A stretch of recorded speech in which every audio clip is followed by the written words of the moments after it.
There we go. Okay, I'm going to call the meeting to order at 7:04. We'll do a roll call. Ed Kastner, I am present. Keisha Lee, Present. Carla Patterson. Here. Let's see.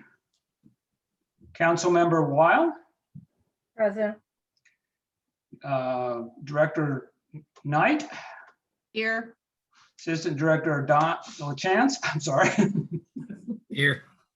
And Brian Ascona. I am here. And not present at this point are Rob and Sue and Mary Kay.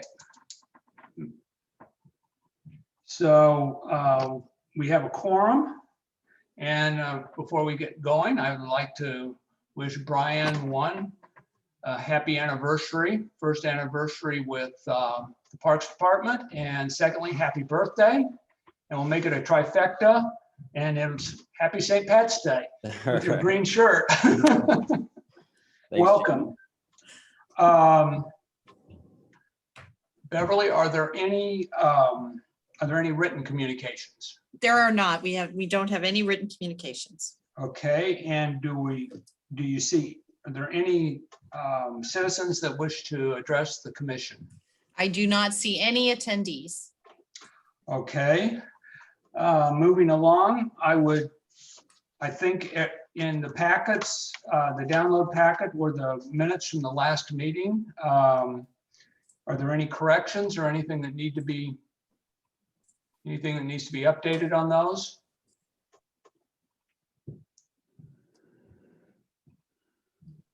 If not, if I don't hear anyone, could I entertain a motion to approve the minutes from February 17th? Motion to approve. Second, I will second. all in favor? Aye. Okay, so ordered. Let's see, I think we may move the agenda around a little bit tonight so that Brian doesn't have to deal with us for the whole evening. So Beverly, I'll turn it over to you and you can introduce as Brian. Great. Thank you, Jim. I appreciate it. So everyone, I'm very happy that you all get to meet Brian tonight in person. I know you've been hearing about his activities over the past. Brian is our horticulturalist, and he comes to us with a wealth of experience in native habitat restoration, invasive species removal, and in a lot of wonderful tree care. So we are just very fortunate to have Brian with us. And another skill set that he has that we've really noticed is that Brian has a deep experience working with volunteers. So what he's done with Weed Warriors is wonderful. So I know you'll hear a lot from him tonight. He's going to give you a background a little bit on what's going on in the parks and show some photographs, and then you'll have an opportunity to ask questions. So with that, I'd like to introduce you to Brian Ascona, the city's horticulturalist. And I just saw where Commissioner Sandhu Yeah, I'm here. Hi, joined I'm us. I'm home. I'm here now. Okay. Sorry, I was Okay, no problem. links. No problem. I'm doing that for the official record. All right. Okay, sorry, Brian, didn't mean to Oh, interrupt. that's okay. Thanks for the introduction. And I'm going to go ahead and share my screen because I put together what I hope is a brief presentation. And thank you guys for giving me the opportunity to come. And you've got a host has to enable sharing. Oh, I thought I had done that for you. I apologize. I'm not seeing it, so I'm going to make you a co-host, and that should automatically Good. allow Right. you. Yeah. Okay. So see if you're able to do that now. Hi, Sue. I'd like to know. Sorry, had trouble getting in. Sorry about that. There we No go. problem. Sue Rich has joined us.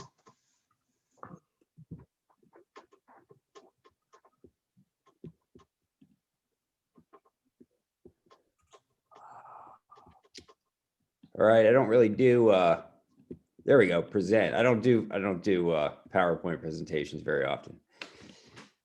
All right, this should come up in a second. Yeah, so as Beverly mentioned, I definitely have my interest is in native plants, and I'm kind of just going to go through some pictures. I'll comment on them, and there's a dog in the background that you hear. He's scratching himself, but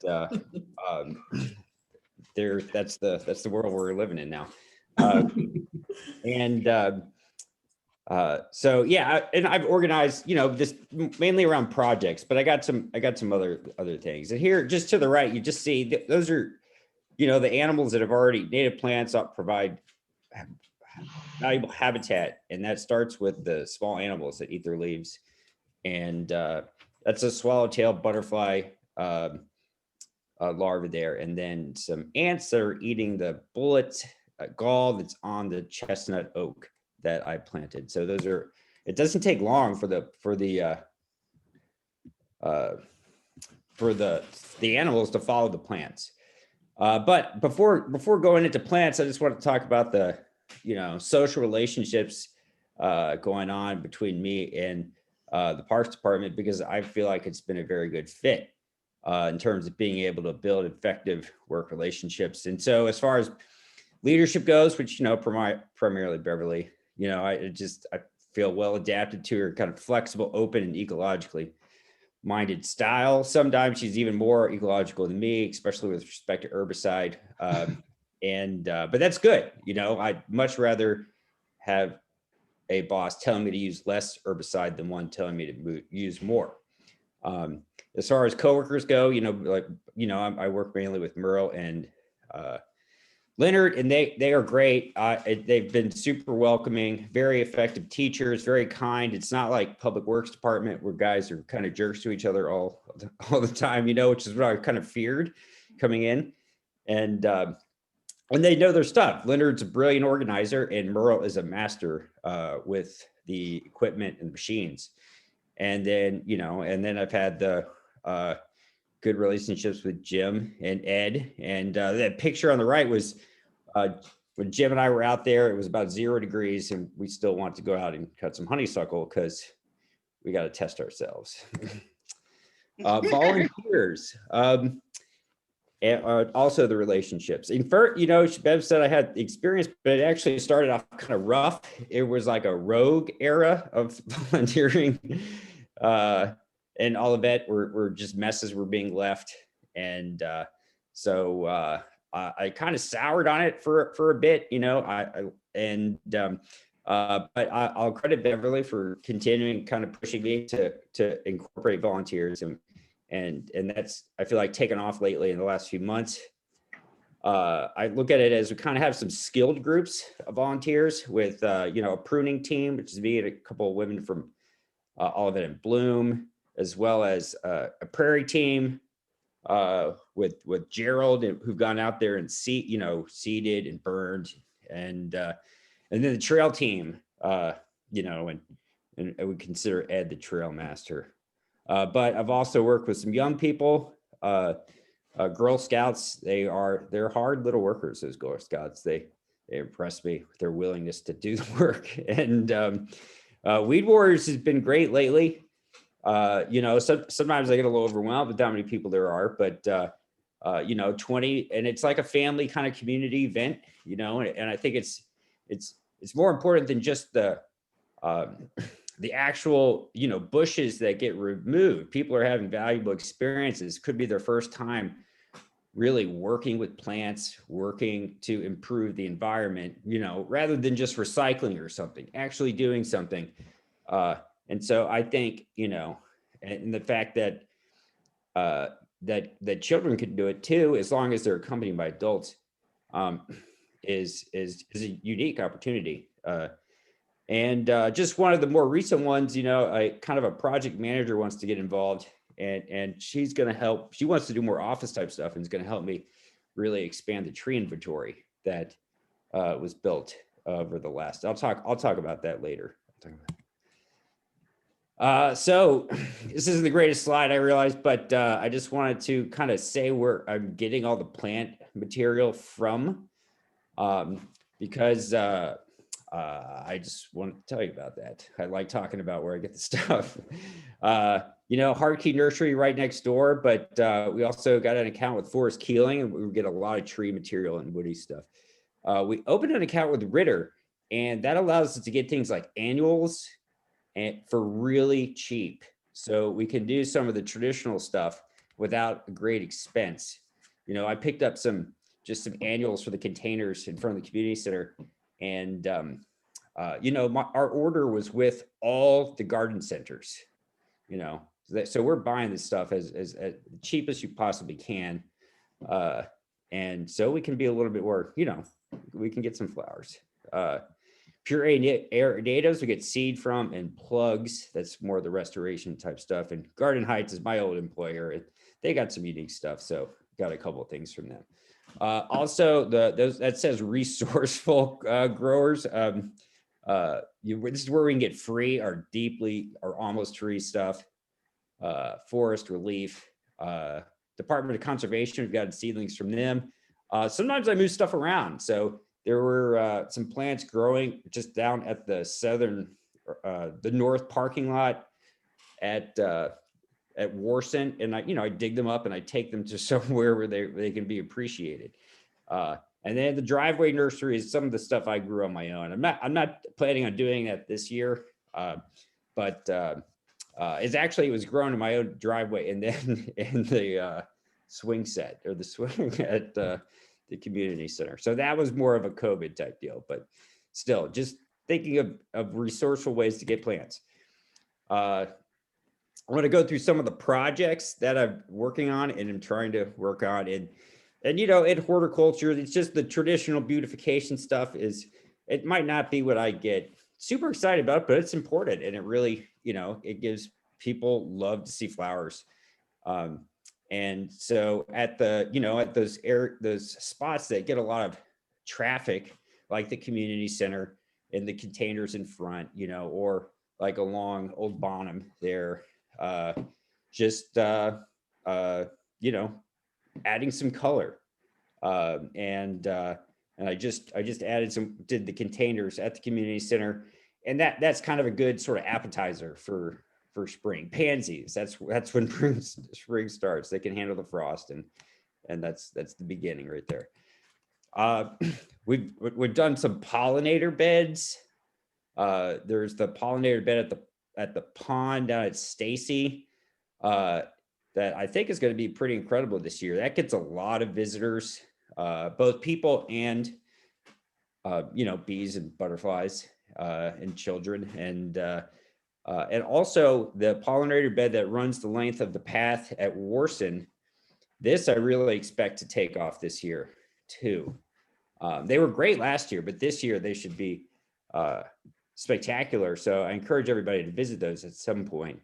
And they'll be the Warson one will look really nice in spring. The other one is more summer. You know, shaded areas are generally spring. So, and we see tons of, you know, butterfly and bee activity in those areas. And the prairie, we've done a lot of work, especially over the winter in the prairie. And I think you guys may have talked about that last time. We didn't burn the whole prairie because we wanted to seed part of it and get the seed in there as early as possible. I seeded some of the burned part too, but the seed goes in later. It's just not going to get the same germination, but it still will. So what you see on the left there is those are seeds that germinate. Those are not established plants. Those are little cotyledons, they call it, the sort of the beginning leaves that come out, and they're in pairs. So we know it's not grass, and we didn't seed for grass. We seed for flowers. We're trying to get more flowers in there. And so the germination there looks pretty good. So That's exciting. You might notice you don't see really any honeysuckle in the prairie. The weed warriors cleaned it out, and we cleaned out a lot of invasive species, and not just honeysuckle, some trees too. And it looks really good. I think the prairie is going to look fantastic this year. We even cut down the cypress trees. I was ambivalent about that, but it doesn't really go, cypress trees and prairies do not make sense together. It's like, like prairie and cactus or something. They just don't, and the trees, they weren't handling the fire very well. So it was like a benign, removal. So the nature trails, we have Ed's been super helpful here. And as far as actually getting the wood chips on the trails, I got to credit Ed for doing that brute labor. But we worked together on these and also in planting along there. So there's one at Warson, one at Stacy. It's crazy how many people use these things. We Ed and I talk about it. It's shocking how much people like these things. You almost get sick of hearing from them about how much they like it. You're like, hey, I'm trying to work. Okay. It's nice. I'm glad you like it. And everybody uses it. It's, every age group, you could imagine. It gets kind of thick at Stacy, but you see women walking there alone. People feel safe. Some people said they felt creepy at first, but now they think it's fine. And it's going to get better because as we cut out, as you can see, we've cut out some invasive species. It's going to open up. And while we will be planting other material, shrubby material, it's not going to be as thick. A kind of a natural Missouri forest does not have that 100% shrub cover that honeysuckle does. It's maybe 50%. So it will be more open, even with new material in there. This I call the restoration plantings. These are kind of go with the park master plan of replacing turf with native plants. So in order to do that, sort of efficiently, we plant them really dense. The idea is that you want to get kind of a canopy closure as fast as possible to keep the grass out and keep out other invasive species. And so it will require thinning in the future. But as soon as, it shades out the ground, then the grass is gone. But also there's high mortality for young plants. In these sites, we're using smaller plants that require less watering, and so not everything that goes in there is gonna make it to a mature plant. And so done those at Warson and at Stacy, and sort of small, but we got signs. You can see here the little rope that shows, and both of those were done. Those have all been done with volunteers, as well. The urban forestry management. This is just it's a responsibility of the Parks Department to provide reasonable care to our tree stock. And this require one of the first sort of signs of reasonable care is to maintain an inventory, which we are working on. But hazard pruning is another one. So as you can see that this mulberry on the left, there's these huge dead limbs were in this tree, and there still are. I need to get the bucket truck out there, but they were right on top of picnic tables. So, when you have those kind of things where it's dead wood above picnic tables, we gotta move the tables or remove the wood or both. So start with those kind of higher risk stuff and work our way down to the more aesthetic pruning. I still do aesthetic pruning or pruning for structure of the smaller trees that are planted. And I guess this you can't really see what I was trying to get in this picture on the right because there's the column of participants here. But this little tree is my point, is that we also have an old urban forest, and a healthy urban forest actually consists of more young trees than old trees. So they're, planting above replacement is a goal. And I at a minimum, just to replace tree losses, is probably we need to plant around 25 trees, 30 trees. So if we're planting anywhere from 50 to above, then we're kind of gaining ground, and we're getting a better, more sustainable age distribution of our urban forest. So let's see. And oh yeah, I guess I'm already into the future. So anyway, some of the things I'm trying to start now is the urban tree inventory. And so what the work that was done on that actually is probably the most labor intensive part, which is tagging the trees and collecting the GPS coordinates. Unfortunately, it doesn't really provide much usefulness. It does help to have tags on the trees when a contractor's coming out, so I can say, tree, the tulip 697, and they'll get the right tree.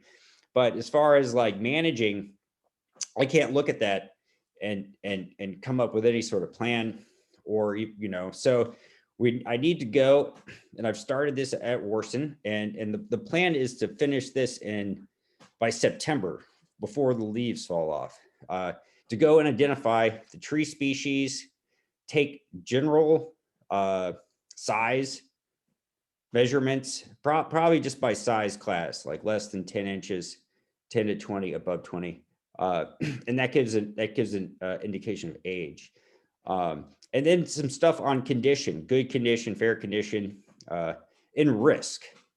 So that we can sort of flag any high risk trees that require monitoring. And we've done that to some degree when we had the arborists come. But we want to create, like a living document of our inventory, rather than, just a few pages that he wrote up. Although, I mean, that was hugely helpful in terms of sort of spotting any kind of problem trees, as well as, communicating with an arborist who's an expert in terms of doing risk assessment, and just learning a little bit more about what to look for, and building that relationship. So, I did kind of buddy up with our arborist, and I can contact him with future questions. Here, an idea that I maybe should have mentioned some to this to before I threw it in here. But what just happened? There, I'll just stop sharing. Is like a tree walks. I think I've heard Bev mention this before, but basically, if we just kind of came up with our own champions, not necessarily the biggest trees of each species, but the trees with the most character.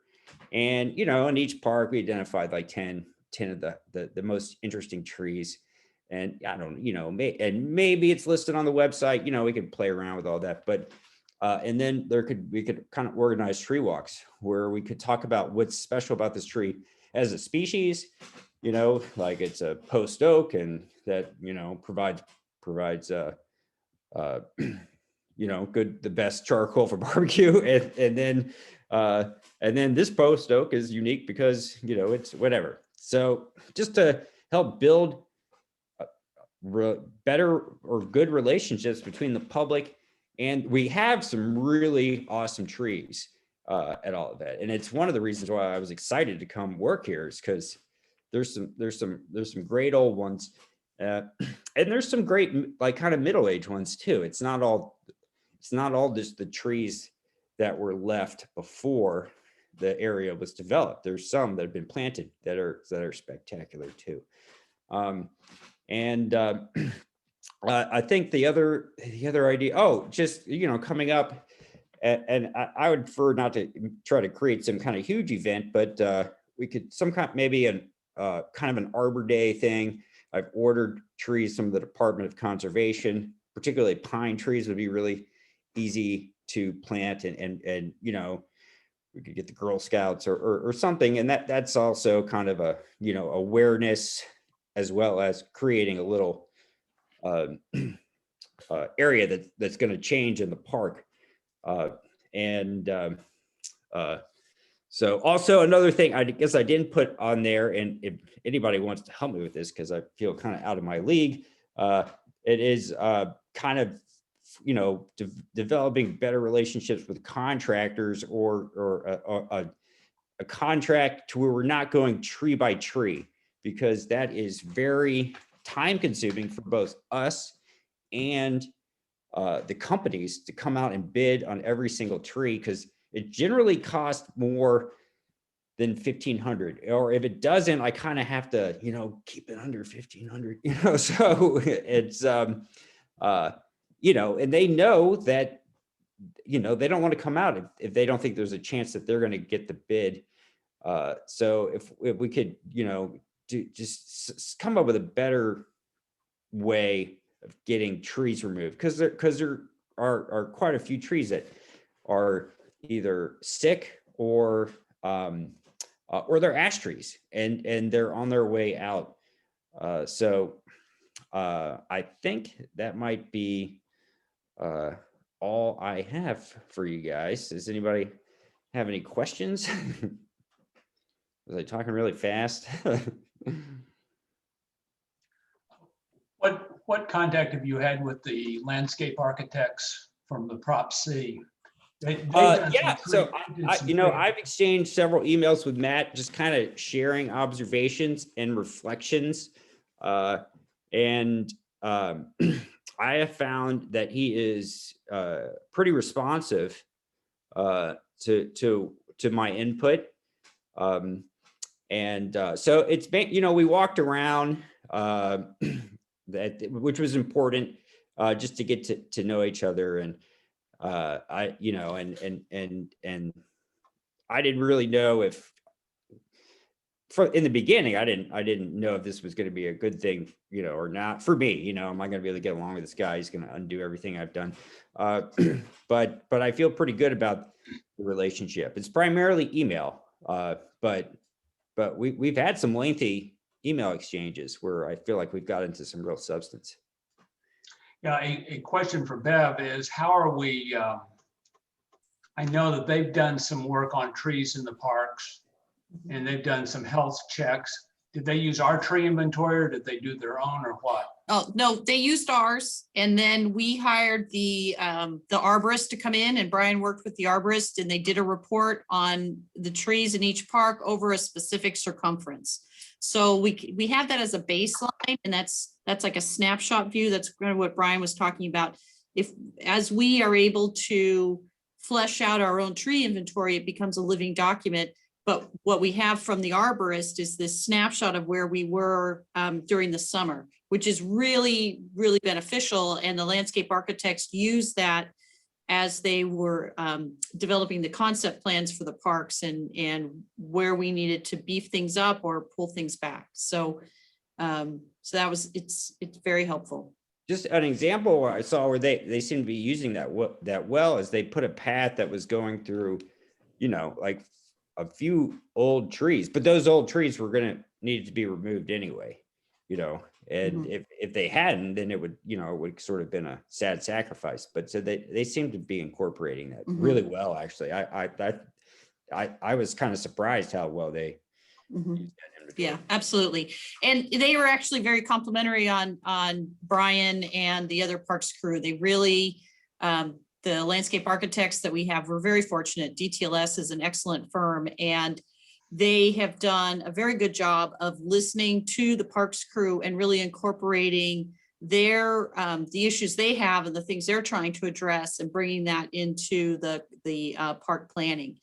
And I'm very appreciative of that. I think it really speaks to the professionalism of the firm, but also they understand that our crews that are in the parks every single day, they have a deep understanding of the use patterns of the park, but also the areas where we have a lot of standing water or where they can't get their trucks in at different times of the year and those different challenges. And they really created an environment, a trusting environment for the staff to really open up and share that information.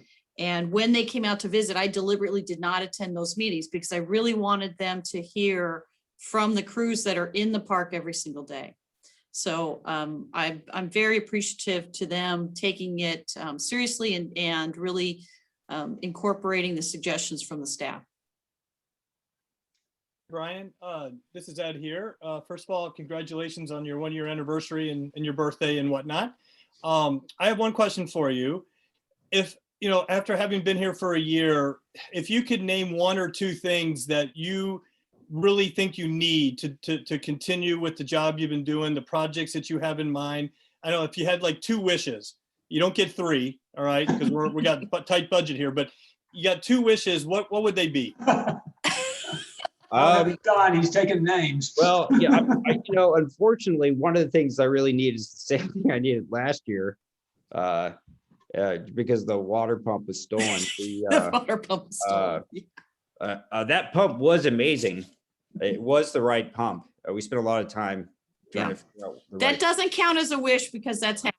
we got the right pump. Yeah. I'm kind of like a trailer for it, for a tank. Okay. You know, I thought that we needed a chipper, like a smaller chipper, but now it kind of looks like what we really needed was Leonard to get us access to the chipper that we always had, that we almost had. So I'm not even sure about that. But I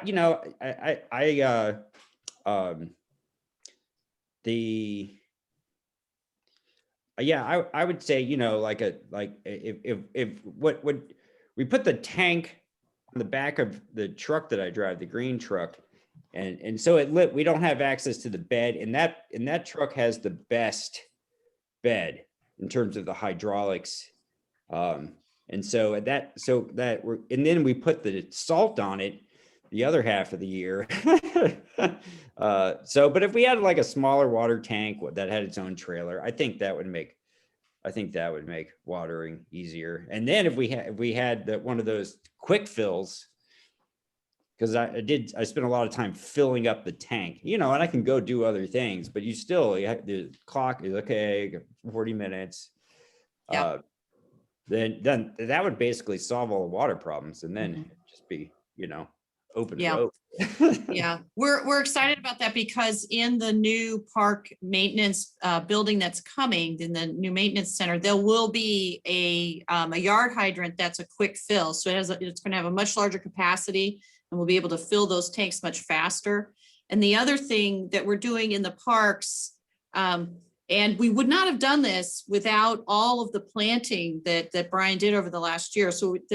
So Brian's starting when he did was crucial to the park master plan and the concept plans. We're going to be adding hose bibs wherever we can in the park so that we can hook up, rain birds or different sprinklers. We aren't going to put irrigation systems in all of the parks. That's just way beyond the scope of what we can maintain, because irrigation systems require so much, almost sometimes weekly maintenance that we just can't achieve. But having hose bibs with quick couplers where a garden hose can be attached and then specifically water an area will be really helpful. So in parts of the parks, as they're renovated, if there's a water line there, we are going to do open up and put in a hose bib as often as we can in different areas. So I think that will be a game changer, significant game changer. You tell me Other what questions? that is. What's a hose bib? So hose bib is where you actually connect your hose to a water source. So it's just called a bib, hose bib. So when you When you have one at your house, when you screw your garden hose onto an outlet, that's kind of an hose bib.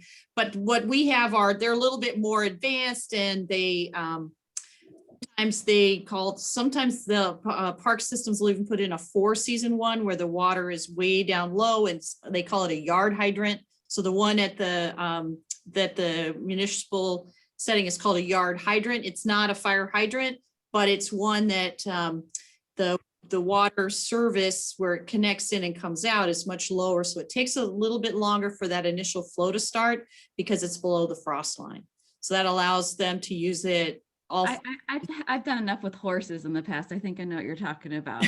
Well, what it would mean for me, instead of taking a tank and a pump around to all the different areas, is I just carry a hose and I just hook it up to just to a zone. A quick connect, it's gonna apply for a certain zone. Right.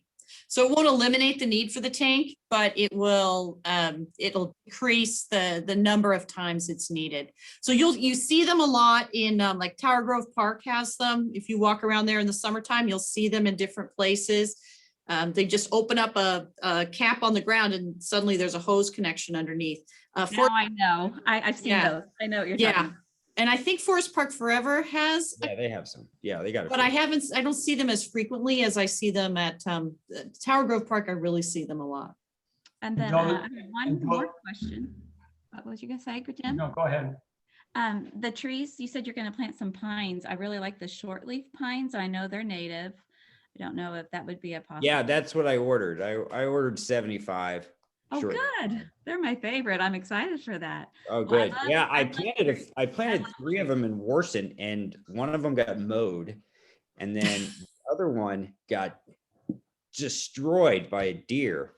You saw some of those pictures. You saw cages. I mean, I put up cages as a reaction because I didn't realize how bad deer were in, all of that. It's Yeah. kind of nice to have them, but they're a maintenance challenge. Yeah. So- They're very so still one excited shortleaf, because very strong. one of the things they've been doing on these young plants is rubbing their antlers. So it's a really important thing for deer to be able to do. And when you have these massive mature trees, there really is nothing for them. They really can't get in and really itch because their antlers, when they're growing, they're really itchy for them. So Mhm. kind of what they've been doing. They've been coming and rubbing, doing a natural behavior, but on our young trees, not so good. In a forest where you have a healthy forest, that's part of that predation. You use all these young seedlings sprout and they can't all become mature. So it's a natural part of it, but until we have that cycle, we have to shield them because we like our deer. We're not going to get rid of them. Other questions? I have one other one. Is we're talking about the nature trails. What's the future of those in terms of, Ed just did a yeoman's job on those, almost single-handedly. But what do we need to do? Because now that we're getting traffic, that creates its own challenges as well for the environment. So what are the plans, or what do we need to, as a commission or as capital equipment or Prop C or whatever, what do we need to be planning for to maintain those trails? Well, the first thing we have to do is kind of observe how they're being used, because one of the things we know is that in the areas that were cleared, the honeysuckle everybody knows about, but another invasive issue we have in there is euonymus, which is, for those that are unfamiliar, it's a vine that grows on the ground. And then when it goes up into the trees, it starts producing berries, and it actually can top the trees and kill them. So you'll see that a lot driving around Olivet and Ladue and Creve Coeur. You'll see these big trees that have a vine going up with big bushy collections of leaves on it, and that's euonymus. And you'll see trees that don't look very good and they've got this huge bush growing on them. That's the euonymus. Poison ivy does it to a certain extent also, but poison ivy doesn't typically kill the tree the way the euonymus does. So all of those vines are under that pathway in Stacy Park. So people walking on that trail, I'm hoping, will really help keep those vines out of there. It's much harder to kill than honeysuckle. And the only way it's very effective is you just have to keep hand pulling it. So that is a real challenge that I'm concerned about there, but I'm thinking that that foot traffic is going to be the best thing to get rid of it. So one, watching what's happening, where people are using it, and then watching how the water is flowing through the Stacy one in particular, the Warson one just a little bit. Are the wood chips moving? Are the log barriers moving? Because over time, those will be the things that really have to be maintained. And maintaining those trails, is laborious because it's hand work, but it's also something that people really like to do. So I anticipate they will be maintained by volunteers into the future, and they're low skill. It doesn't take a lot of skill. If you have someone in there telling people what to do, they're very, very easily able to do it. As Jim, you had a good description of grunt work. It is grunt work because you're carrying them in. Now, will we use wood chips forever? I don't know. It really depends on how well the trails handle the foot traffic and the weather. Because when you hike in most parks, there aren't wood chips on those trails. For us, I think it was really beneficial for a couple of reasons. One, we had park users that weren't accustomed to hiking trails. So having the wood chips on there was really inviting to people and encouraged people to go. It can also help in areas that are boggy or you have a lot of mud in there. But long-term, as our park users get more and more used to using the trails, we may not need them. It'll be very interesting to see, but we really have to kind of wait and see to see what happens in there. So Brian, I'd love to hear other thoughts you have about the longevity of those trails. Yeah, I mean, I'd say erosion is, definitely an issue to manage. I think the wood chips, where they haven't been washed off, they're holding up really well in terms of not really compressing, kind of just keeping their height. And in anything, even if you put in rock and gravel, like that has to be kind of refreshed, maybe even more so than the chips. And then of course that has to be hauled in by machine.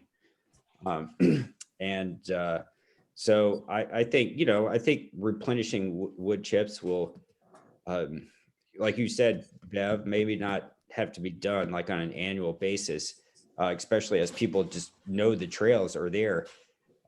But certain spots might need to be replenished, and some of the logs will decay, and then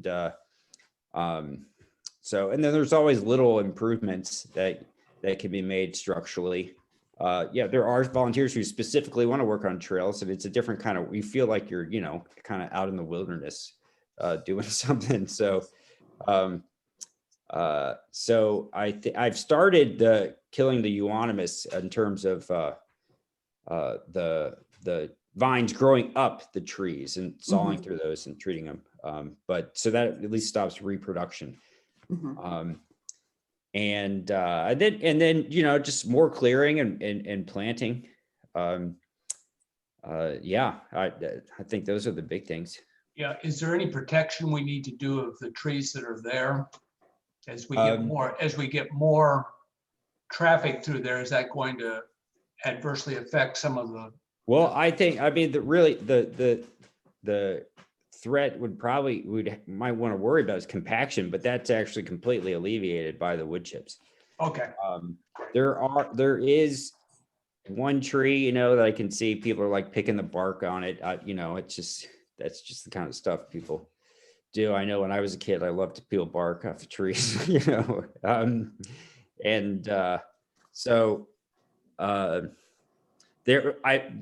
do have to monitor the trees along the trail to, just to make sure one's not going to fall on it, we have to visit that trail every now and then.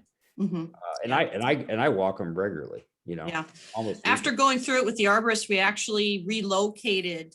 I say Ed relocated. Oh, that was Ed and Brian. Yeah, with Brian, right? Because the arborist did find a tree in there that he thought probably shouldn't have a trail under it. So the trail was redirected away from that tree. So that was a great a coordinated effort in there. So just making sure and monitoring it. What I have been very thrilled to see is not a lot of trash on that trail. That's true. I hadn't even Yeah. thought of that. There really isn't. Yeah, there really isn't. And the Warson Park one, there isn't either. But Stacy, I was concerned, but it is not, we aren't really seeing a lot of trash in there, which is wonderful. And then, you know, you Are kind of have, finding painted rocks in there. It's very cute. yeah, like spontaneous, like sort of community art, you Yes. know, and that's fun. Yeah, the birdhouses have just multiplied and multiplied. Yeah, that's Unbelievable. it's gonna be a, you know, Very roller coaster cute. in a couple of years. People love them. Yeah, people Mhm. love them. Are there other questions? Well, if not, we'll let Brian get his night back, and we really, really appreciate your what you're doing, and two, taking the time tonight to talk to us about it. Oh, it was my pleasure. It's good to see everybody. And you guys enjoy the rest of your meeting. Okay, take care. Thanks so much, Brian. Thank you, Brian. Okay,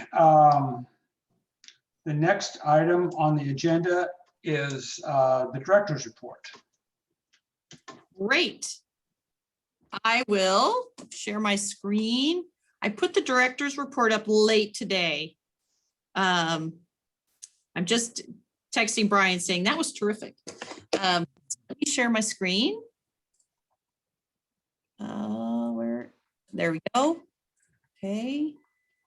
Share. Okay, and everyone can see that, I'm hoping. So the director's report.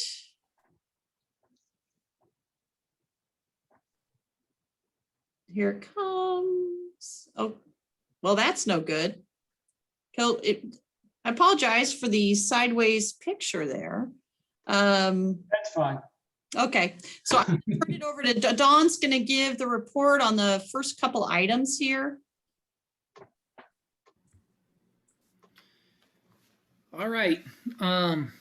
So I guess we'll start with summer camp updates.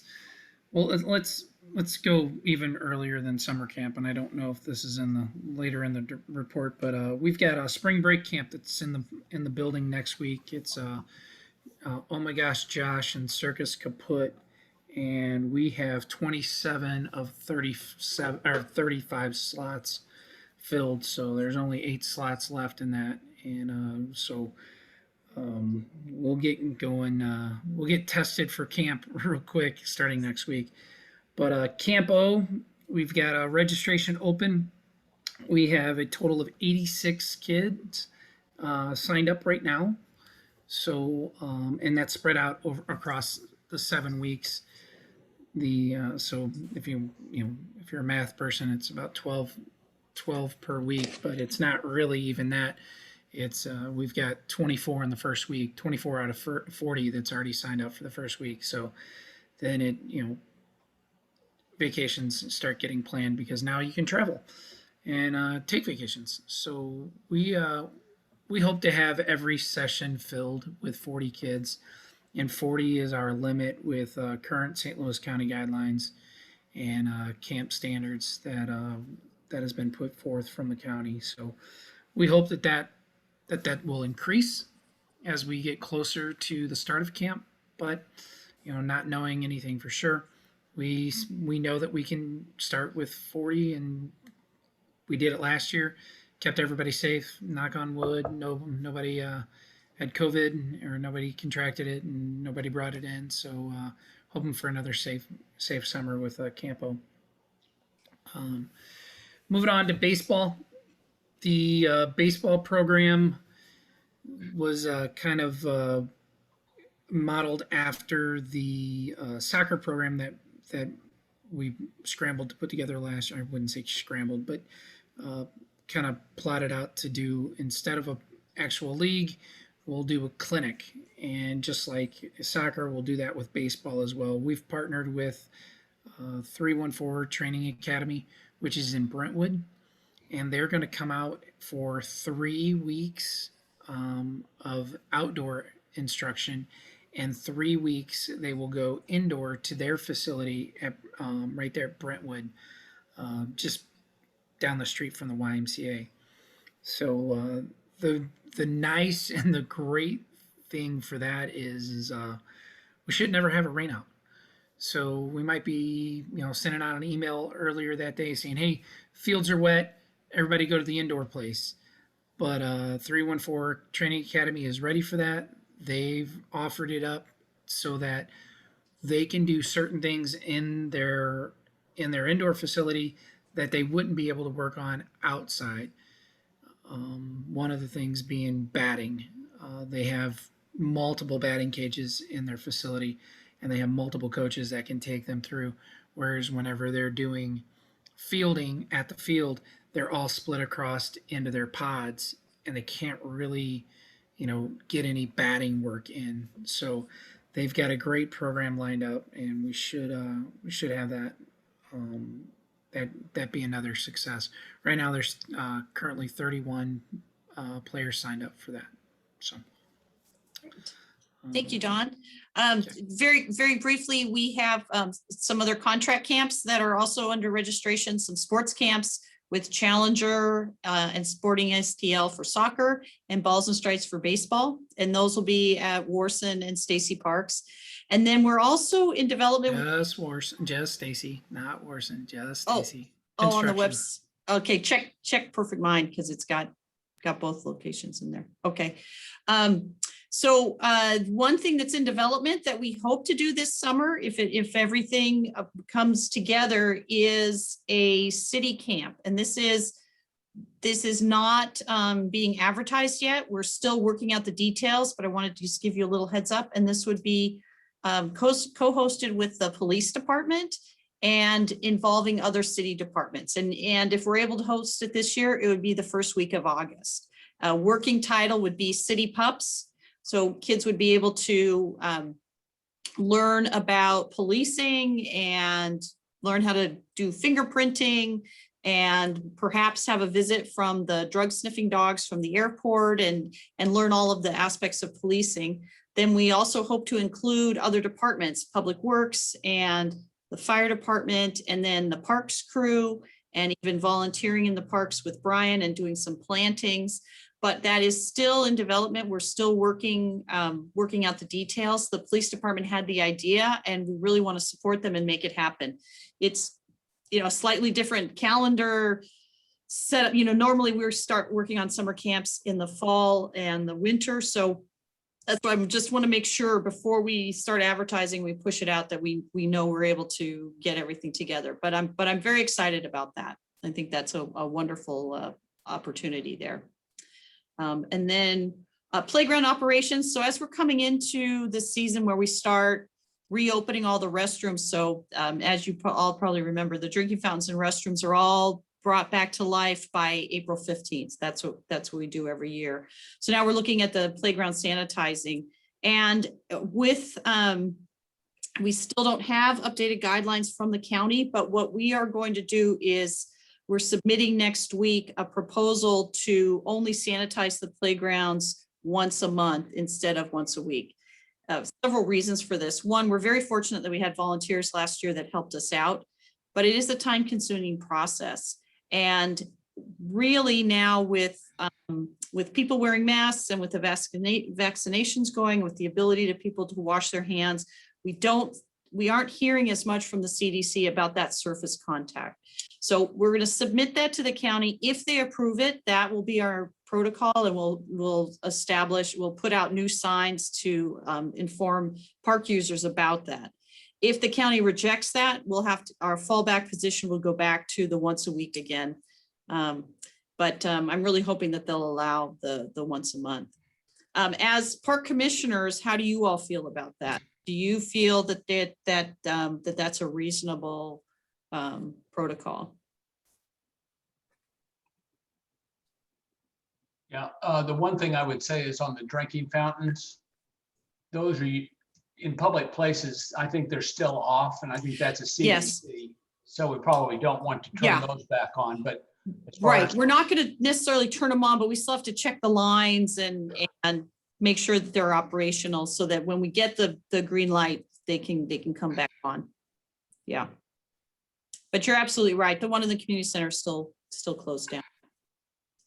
Does anyone have any reservations about that once a month? Nope. I think the county might. Well, we'll find out. We'll find out. They never really gave us playground guidelines to start with. Everybody kind of fumbled through as best they could. There were cities that never shut their playgrounds, and there were cities that never cleaned their playgrounds. So we'll see. We'll see what happens. Who are you submitting this to? We submitted to an employee at the county health department, Okay. who I think is just kind of a de facto person with it. I think it's someone who also works a lot with the pools and has other job responsibilities. I mean, personally, I would like to see it like every other week or twice a month. I think once a month, and then go to once a month, maybe once we see how that goes, but Okay. but I might be in the minority and I'm, but my other question is, just in understanding, you said the bathrooms are definitely opening on April 15th? They do every year. Yes.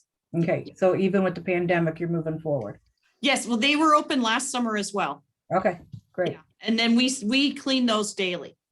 Okay, Clean daily. And they're cleaned daily, whether it's a pandemic or not. And that cleaning's done by contractors, correct?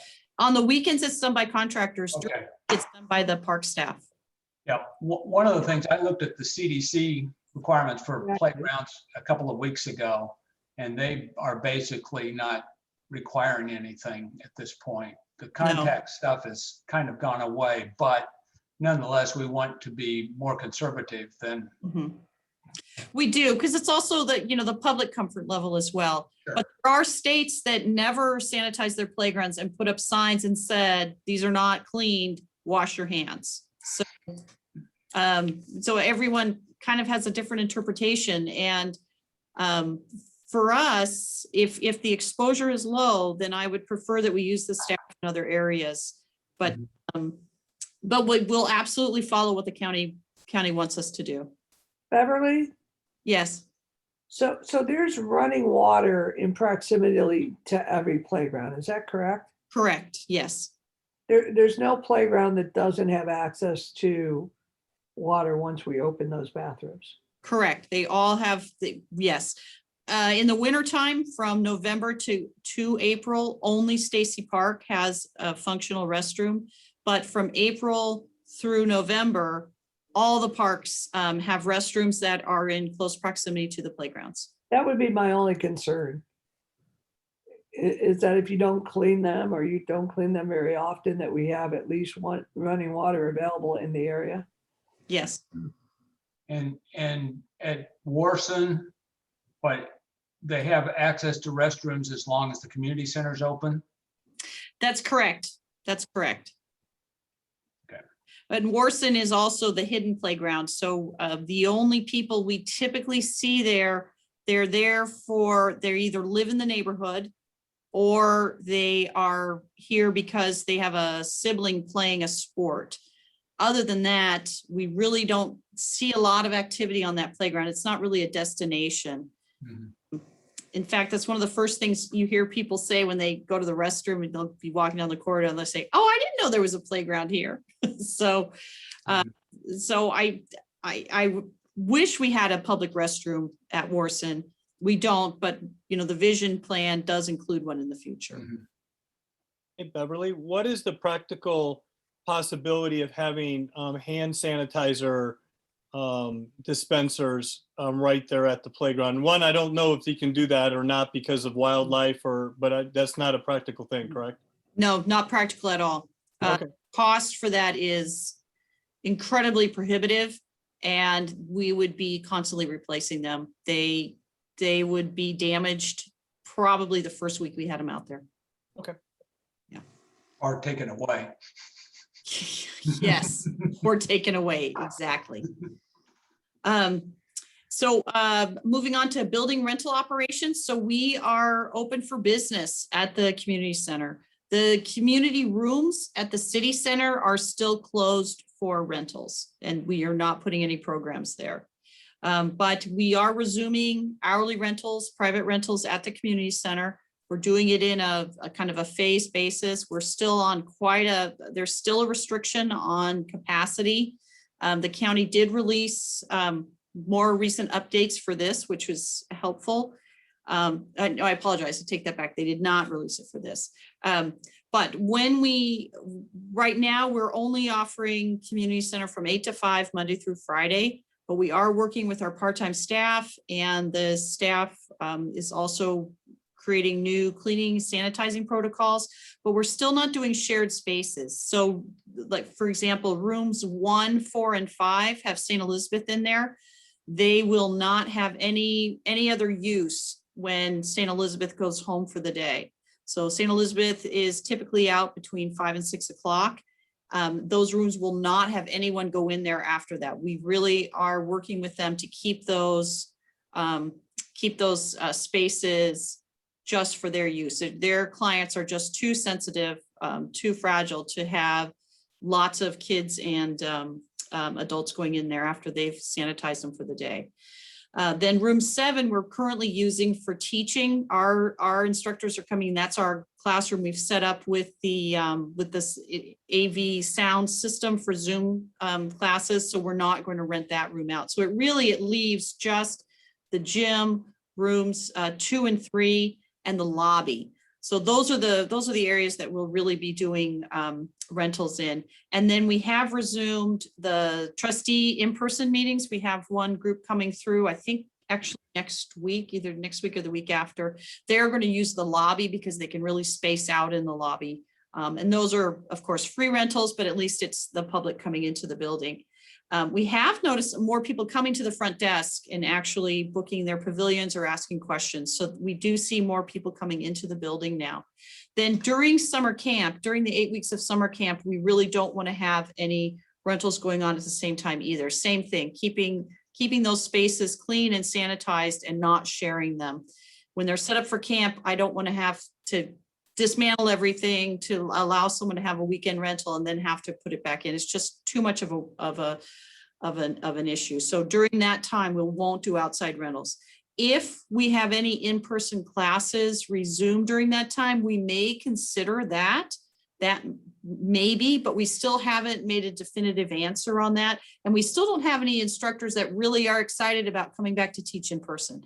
I think until we get to a much higher percentage of people vaccinated, I really don't see people feeling comfortable wanting to come to class.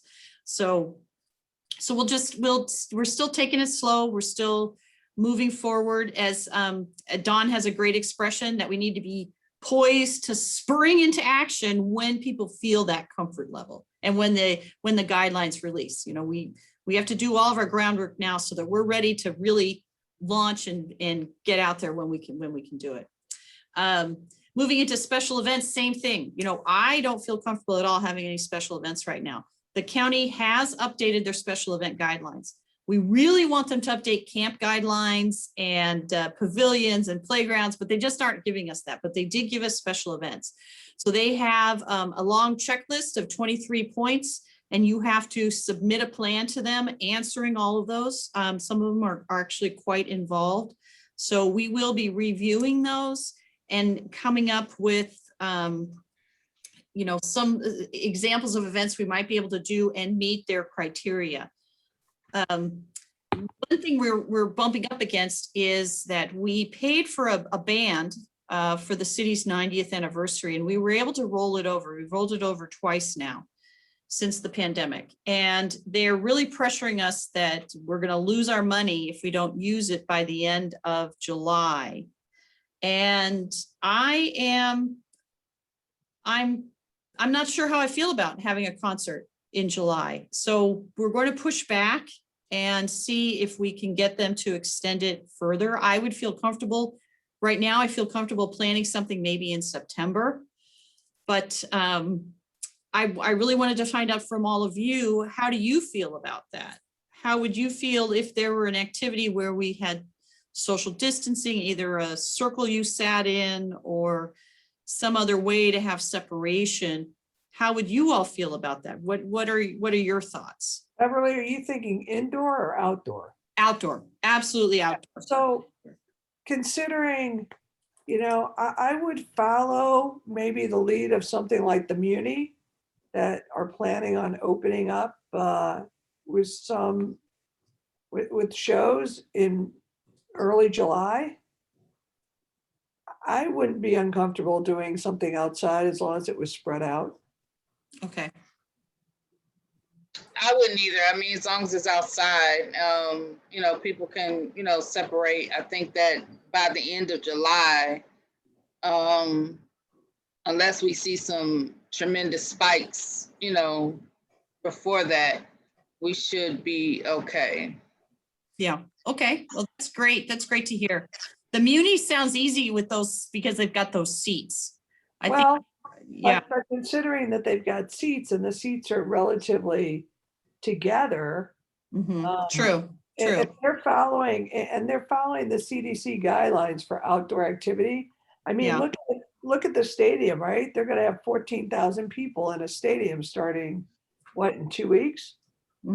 Outdoors. So, I mean, I think if the CDC is comfortable with that kind of Okay. recommendation, I agree with Keisha. I mean, I think you got to watch it Okay. and see what happens. But my tendency is to follow the science. Yeah. What one of the things that we're grappling with is what are the logistics and how do we bring those in? So we saw last year those chalk circles that were put out in the parks that really allowed people to know where their space was. I mean, that's something we could certainly do for a concert. It would be relatively easy. You spray the chalk on the ground. We have spray chalk for marking our sports fields. The issue that we have is it's the staff time involved. So when we did our first drive-in movie, it took 3 days for staff to set that up. So that was an incredible, man-hour expense, or I should not say FTE expense, I won't say man-hour. But so looking at doing a concert where we actually have to do a circle or something like that, we will need volunteers to help us do that. So I think that. So Beverly, Yeah. realistically, how much time would it take if you had, let's just say, a half a dozen volunteers helping? If we had half a dozen volunteers, if we had 6 people helping with the current staff, we'd probably be able to cut it down to about a day. There's a lot of measurement that has to happen. And then you have to have a stake and a string and then walk in a circle and spray it. So it takes a lot more time than you think. Well, that's what I'm asking. And with the experience of having done it a couple of times, Yeah. does that help at all? It does help. So the second drive-in movie we did it differently. We did a lot less. We were so nervous that first time. We had stakes and we had everything sprayed and numbered. And it was a real challenge. The second time we did it with the police department parking people instead of our staff parking people, it went a lot. It was hard on the police officers. They really wanted to have 3 more officers out there the next time we do it because they really had a struggle. But for us, it was much easier. But for people walking in and directing people and getting them, that's the part I'm a little worried about. So there's going to be the time to get it all set up, and then there's requirements the county has with how the people coming in are spaced, how you're spacing the people coming in. So we're going to need a lot of people, volunteers out there directing people and pointing them where to go and getting them to a circle. And that part, we will probably need much more than 6 people for that. I envision that we would probably need at least 12, if not more. One of the things that I say is I'm a much better editor than I am an author. Do we have any lessons from either the state parks group or the national parks groups on what some best practices have been or what? Not yet. No one is, we have a lot of information out there for drive-in movies. A lot of people did drive-in movies. I have not found, they did concerts out in Chesterfield, but those weren't by the city. Those were by I believe I want to say the chamber, I'm not sure. But the Parks and Rec director in Chesterfield was not supportive of what they did. He was very unhappy with it. That's not good So- to hear. No, no. Yeah, So that's, we got an earful about that at our last meeting. Yeah. So To that give wasn't you- a good model. Yeah, So yeah, we Don, really, To give you so a thought, the St. Louis County hasn't decided yet if they're going to have their 4th of July celebration. So they're even hesitant on them themselves doing their 4th of July celebration. So if we did something, it would have to be like a ticketed thing. And then how do we control people walking up that don't have a ticket? So it's going to be a logistical nightmare until we get further away from it. Mhm. I think that as we get, I think as people start having events, those work plans are going to be great. We're going to find a lot of them. And when, we email the person at the county a lot when we submit the playground. So we can also ask her, hey, has anybody turned in an event plan and can you share it? I'm assuming they're public.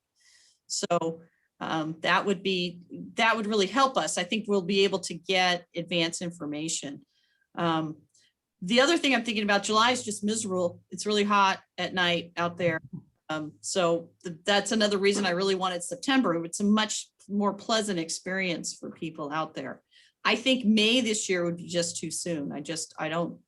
May seems like it's tomorrow. Right.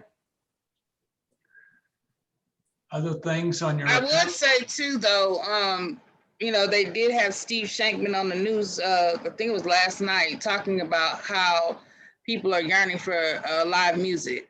So I think that, it definitely would be a draw. Yeah. And I think if I remember correctly, it would have been a ticketed event anyway, the first time. The first time was not. The first time was free in the park. It was going to be Party in the Park. Also, it's just So- going to be Party in the Park. Yeah, this is the So- band for Party in the Park because we had DJ Reggie for the gala. Okay. Hey, Bev, what band is this? I'm trying to remember now. I can tell you, just take me a quick second to let you know. I don't think it was it might have been from Steve Shankman's company. I'm trying to remember. What is he? He's something productions, I think. Yeah, it's right Yeah. on the tip of my tongue. I want to say Spectrum. It's Fat Pocket. Fat Pocket was the band. Okay. And we paid in full for Fat Pocket because we canceled the gala. We canceled the 90th celebration so close because we had to book them and then we had to pay 100% before we even got to the event. It's a very tight agency that we're using. I'm trying to see if I've got the name here. So I would be curious. Contemporary Productions, that's who we use. That's it. It was And right. I think that is Steve Shankman's company. It is. It is. Yeah. So I wonder if he's on, have you gone to his website to see if he's posted? I think he said he was posting their guidelines.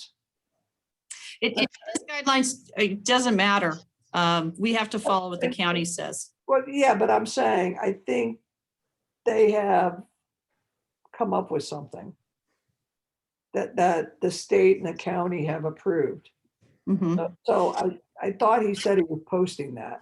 He may, we've got the whole checklist we have to submit to the county. Okay. Yeah, and I can't wait to have events again. I mean, it's what we do. It's community building. It's fantastic. I want to make sure we're doing it responsibly. And I also want to make sure that it's not something that's going to kill us trying to get it done. And then in the midst of it, because it is a lot of moving parts. Both figuratively and literally. Yes.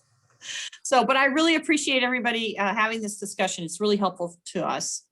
And then the last thing I have in the director's report is that we are going to be recruiting to fill the vacant rec coordinator position. Yay! So that job announcement will go out probably the beginning of April. So, so we're excited, very excited. Are there questions of Bev? I have one.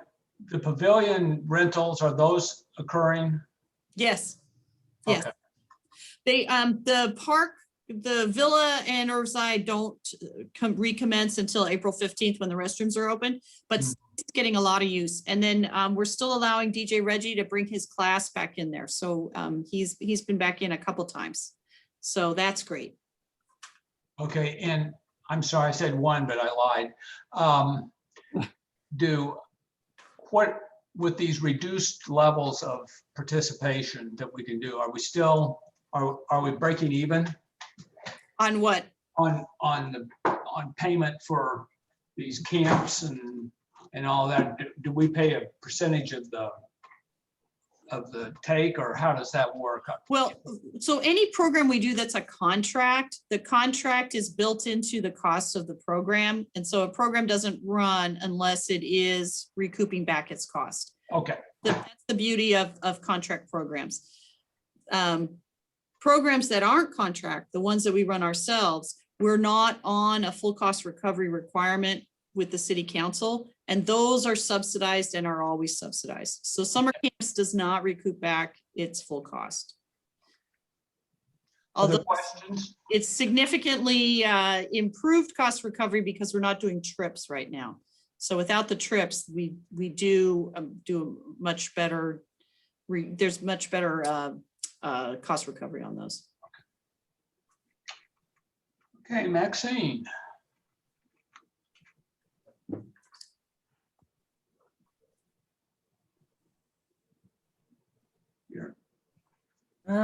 Good evening.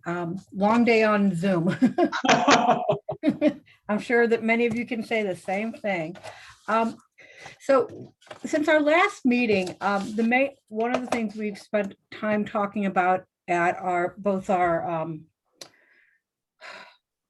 I was gonna say closed session, I'm just tired, at our workshop and at the last meeting, because it came up with some changes, was the urban farming and urban farming. So we've been talking a lot about chickens and bees and roosters and horticulture issues in people's yards. So we've been dealing with bamboo and some of the species that we spoke about this evening, and just setting some guidelines. Some of it came about via complaints about nuisances, but also it's to heighten the quality of life in Olivet. And I believe that's what the ordinance is about, is quality of life, with the urban farming becoming so popular. And so the first reading for that, I believe, was supposed to be this coming Tuesday. But I think we're waiting for some final drafts. And if we don't have them for Tuesday, then we'll have them at the first meeting in April. We are having a retreat this coming week, and I think we've blocked out like 5 hours for it, because we haven't been able to be together physically in the same room in so long. We are going to attempt to, that's when we do a lot of goal setting for the upcoming year, and we look at the mission and some of the work we're doing, and we evaluate it. But when we set these goals, what it helps to do with the for the staff is it helps then also setting goals within the budget, and the budget process will be beginning soon, because our budget is always voted on and changes I believe on July 1st. So there hasn't been much movement on some of the other things that I reported about last month. The TIF commission meeting is March 29th, and I reported about that last month. And the Opus, there really hasn't been any more meetings or discussion about that as well either at this point in time. But I am, I know that some of us are hearing from residents and I can't talk tonight, from residents about their thoughts and feedback. So we're just really busy. And if you drive down Olive Street Road, you're seeing good things. I've been going east a lot lately, and I hadn't been, and where Ponderosa used to be, it's looking great. And where the old city hall is, it's coming along. And so it's just a busy time. The election is August 6th, and there's a lot going on we're voting for the Ladue schools school board and for the proposition, and then also for a city council position as well. So I think those are the 3 items on the ballot. So are there any other questions? April 6th. Tuesday, April 6th. Yes. Is that not what I said? You said August. Oh, but my it's God. okay. That was Like I last. said, I'm going to my like 8th or 9th hour on Zoom today. Right. It's crazy. So I apologize. You can Are go there If any anyone, questions, but we're if ready. anyone needs a yard sign for Property L, I can help you out. Okay, great. Thank you. Hey, Maxine, is Yes, there any new news on the stretch of Dealman from Olive to Page? not at this point. I think they're focusing still on finishing up what they have going north, no, not north, south of Olive to Old Bonham. And, they've been working, but with the pandemic, I think some of that got just slowed down. The processes got slowed down, but it is, part of it is Olivet can do, but part of it is going to be the county. Right, and because I've noticed recently a lot of utility activity and that patch of ground between City Hall and the industrial court is looking pretty rough. I mean, I know it's not quite hit spring yet, but with all of the recent construction and other things in there, it's really looking, like I said, pretty rough. I didn't know if something was going to be happening soon, or there's going to be anything to mitigate that path they put through there that just looks like, ruts and mud all the time. I will ask at our retreat next week.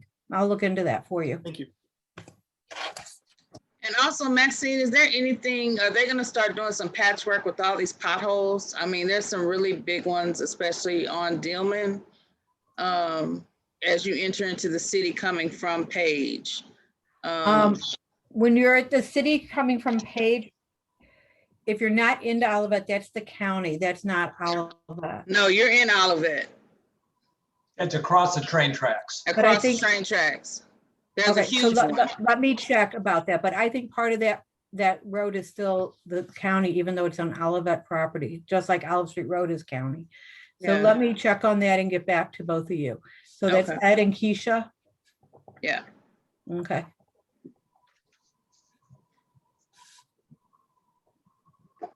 Are there any other questions? Great, okay. Stay safe and stay masked. Okay, yes, thank you so much. Beverly, can you give us an Okay. update on Prop Yes. C? Yes, so Park a lot is happening with the park master plan. So the first thing I have on here is the park concept plans. So we have received the final documents for the park concept plans. Eventually, I'll be putting those up on the website. Right now, they're really big files, so I'm trying to figure out how to do that. But I wanted to come back to you at the last meeting. Ed had a suggestion for a revision to the park concept plan, the master plan for Stacy Park. So that was the suggestion to eliminate the parking lot on the western edge that comes in off of Warson Road. So I took that back to the, I talked to the city manager before I talked to the landscape architect, because we do our weekly check-in. And what she corrected me on is that because the park master plan was a public process, we can't arbitrarily change the master plan until we do the re-engagement with the public when we do the 5-year check-in. So what we can do as staff is, we know that it's identified as a vision item. It's not funded, so we're not going to be building it. So as staff, we know internally that there is opposition to putting that in there, so we won't be focusing any energy on it. When we do the 5-year update, we can open it up and we can make the change then.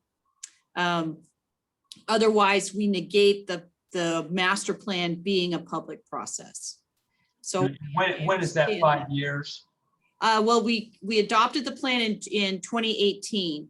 So that will be in 2013, no, 2023. so very soon, very, Okay. yeah. So I've made a note in my my master plan, this is my Bible that I make all my notes in. I've made a note in there for sure. I've talked to Brian about it. We won't be, we're assuming that that's not going to happen. So I apologize that I can't give you a definitive, absolute that it's taken out of the plan, but I do understand that because it was a public process, we can't arbitrarily change it. Ed, does that answer your concern? Sorry, I had to get to my microphone. Yes, thank you. I really appreciate you following up on that, Beverly. Thank you. Okay, great. And with that in mind, I don't think that precludes us from doing improvements in that area, meaning that we're going to still remove the honeysuckle from there. We're still going to care for the trees in there. And I don't see any problem with us planting in there because, eventually when we get that fence out of there, it's going to look pretty rough anyway. So doing improvements in there, I think will be great. And then we don't have to worry about them being removed later. Okay. All right, cool. Next thing, playground RFP process. So with the park concepts finalized, with those concept plans finalized, we now move into schematic design. So it's the same process we went through with the community center. We had the concept, then we did schematic design. Now we're in design development, and then we'll be we're in the community center. We're getting very close to having those construction documents that are ready to go out to bid. So with the park concept plans, Warson is further along, as you know, but we're still in schematic design for Warson. But we are now getting those detailed plans that will enable us to go out to bid. And our project manager is Katie Ahold, who you've probably seen at our public meetings and then when she gives the reports to council. So one of the reasons we love Navigate Building Solutions is the staff they give us for these as our project managers are so well versed in public policy, construction, and finding information for us. They really are an amazing firm. So Katie did a lot of research because it's not usual for cities to do all of their parks at once, the way we're doing. Usually it's done a park a year, or it's many projects over time to do those master plans. So we're very lucky to be able to do all of these at once. It does create a little bit of a problem when we go out to design these playgrounds, because we don't want all the playgrounds to look exactly the same. We want, our master plan, our concept plans calls for very different functions in the different parks. So how do you bring that all together when it goes out to bid and you need to get those vendors that are going to bring in the playground equipment? How do we go through that process? So Katie did a lot of research, and she identified a city in Southern California that went through something very similar. So I'm going to share with you a sample of the RFP process that she brought back to the project team and recommended. And here it is. Okay, so this is the city of Moore Park. So they did an RFP for playground equipment design and installation at various city parks. They did all their city parks at once in 2019. And what they did was they detailed the scope of work for each park, and they put a budget line item, and then they put kind of a range of what they wanted to see there. And this was based on their master plan for the park. So for example, can everyone see this? Do I need to zoom it in more? Please, if you You can. do it, yes. Okay, let me zoom in. Is it getting any larger? Yeah. Is that easier to see or no? It didn't change on my end. It didn't change on your end. Okay. What am I doing? Let me see if I hit download, if that helps. Yeah, because this will be a PDF. I think I can zoom in on this one better. Okay.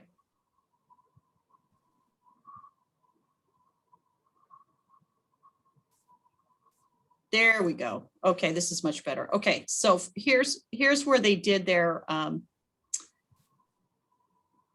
scope of work. So they sent out the RFP to vendors, asking them to submit plans for these specific identified playgrounds at each park. So for example, you have Country Trail Park.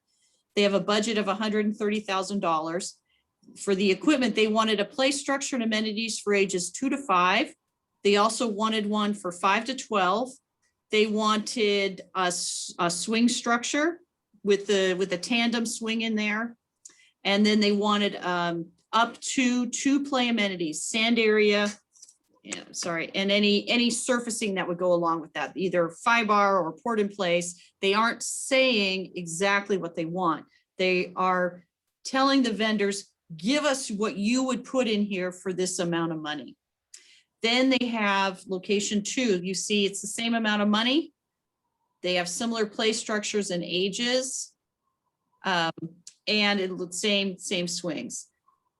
So you can see as they went through this at their various different parks, they had different criteria for each park, but they didn't say we want to see like a landscape structure swing, and we want to see a compan rocking horse. So they didn't get that detailed, but they put the targets on there, and they put them all out at once. And what happened is the responses that they got back based on this were from vendors that are playground companies, but it isn't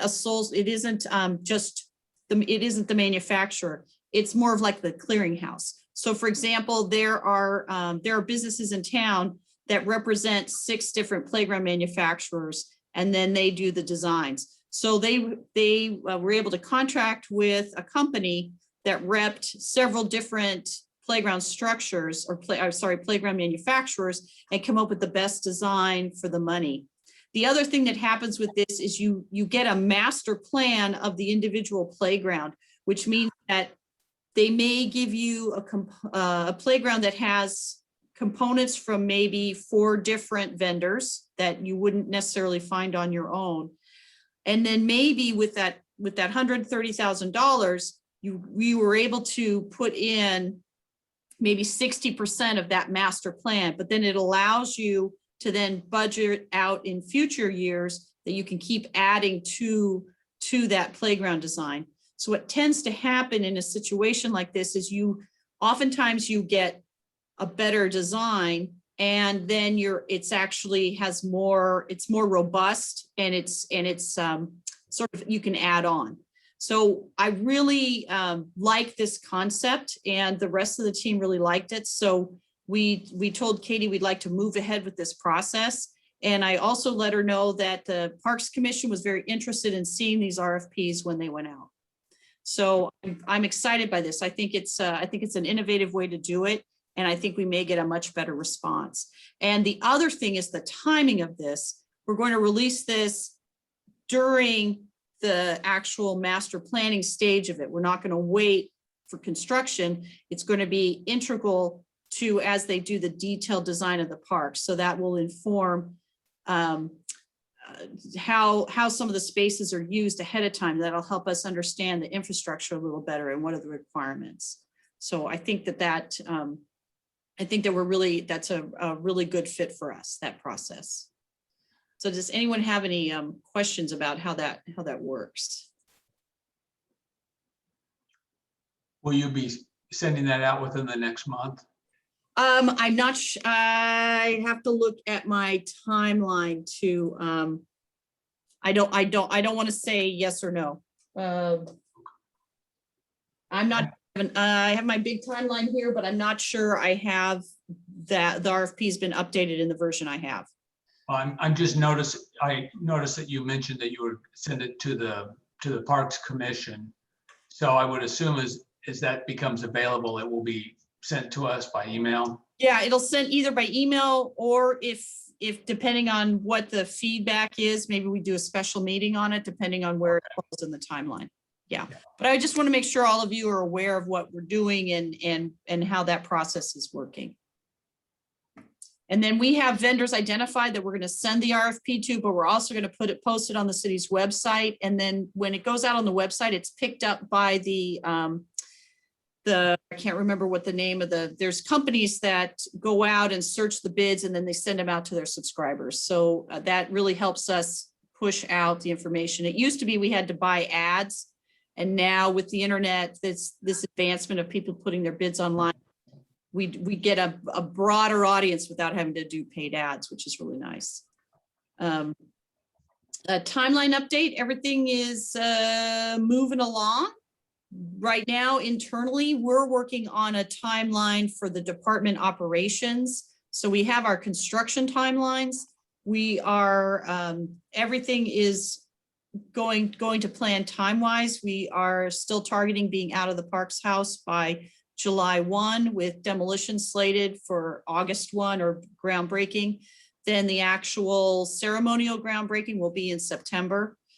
So that is all still on target. So what I'm working on right now, and then I'm getting Dawn's input on, is starting a timeline for us logistically of where our policies and practices have to be done, and then we'll start onboarding staff. So we've got even though we will occupy the building the 30th of November 2022, it's starting to feel like it's actually this November, because looking at the timeline, it's very frightening. I also wanted to give you a budget update. So at the last city council meeting, there was a discussion about the pots of money, the pools of money for the projects in the Prop C project. So we have our $10 million, roughly $10 million that's earmarked for the community center. And then we had the $6 million that's earmarked for the parks. And I'm saying those as ballpark figures because those aren't the distinct numbers. But one of the things that the council discussed at the last meeting was, is that money interchangeable? The proposition was written specifically to meet the legal requirements. We couldn't put the proposition up, as you remember, as two different items. You couldn't say, hey, I vote yes on the community center and no on the parks, or vice versa. It had to be one unit. So the discussion at the council meeting was, is that the way we use the monies as well? So if there is cost savings in the community center, is that money able to be used in the parks? And the council, Maxine, correct me if I'm wrong here, the council said, yes, it's interchangeable. We can use it like that. It doesn't circumvent our purchasing, which we still have everything that comes to the city council, but it's thinking about that in those terms, is can this money be moved around in there? We don't anticipate that happening, but it's good to know, is that a possibility in the future? The other thing is that community center is on budget as we are in design development. We're all of our cost modeling. As we progress through the plans, the more detailed the plans get, the better our estimates are. We still have, and then we're able to reduce our contingency as we go along. So that's all well and good. In the park side, we are doing really well in all of the parks, with the exception of Stacy Park is a little bit over on that modeling. So right now we're refining those numbers, and we're going to see what needs to come up or down in there. One of the things we're finding is there's been increases in asphalt, steel, and lumber. So we're grappling with that a little bit. And then, but we're still really early in the process. So I'm sure we'll eventually get there, because we don't have any other choice. We have to balance the budget, but it means that we really have to take a hard look at what we're doing and where we're phasing things. So does anyone have any questions about any of that?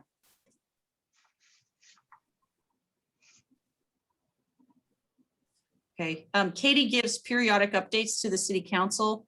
I don't know the date of the next one, but I put those up on the website, and I'll email them all to you. I'll also give you a heads up when she's on, because those are really good meetings for you to attend and to see the graphics as well as hear the story. Current work focus, we're working on interior finishes at the community center right now.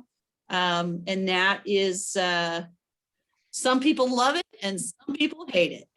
So it's really a little bit of a painful process right now, because we can't meet in person. And that is we're gonna have our first in-person meeting on interiors next week, which I'm very excited about. In the parks, as we entered into schematic design, we did another walkthrough of Warson Park and Irvside Park with the landscape architects, with those concept plans actually walking through and doing a check-in on that. Then they will do the same thing with the parks crews as we get further into that process. They'll do another one of those walkthroughs. The other thing we're doing is looking at phasing of those parks. So we know Warson Park is kicking off this fall. It has to in conjunction with Great Rivers Greenway, Centennial Greenway, and with the community center, and with the park maintenance building being constructed. But what we're looking at right now is, where does it make sense for the phasing of the other parks? One of the things we're looking at is, would it make sense to do Irvside as our next big park, and doing that potentially in the spring? We had thought, could we do it this winter? And in looking at the timeline and where we are with the design, and we think that would be too compressed. It would be rushed. But we are really looking at, is that something we could tackle in the spring? And what that means is that, because Irvside is probably the park that's having some of the outside of Warson, it's probably having the largest changes in there. And does it make sense to tackle that all at once? We don't want to necessarily do Indian Meadows right away, because we know the Great River, that'll have to be done in conjunction with Great Rivers Greenway, and they won't be ready for that phase. We don't want to do Stacy because of Turkey Trot and so many other activities going on there. So, and then Villa, not as much is being done there. So I really think it really does point to Irvside might be the one that it would take the whole park, for the most part, out of commission, because everything's being touched in there, but it would prevent it being a really long, drawn out process. So the other thing I like is that it's across town from Warson. So it's impacting two separate areas of the city, so that the eastern side of the city gets attention at the same time that the western side is. So what are your thoughts as you think about the park system? Does that sound logical to you?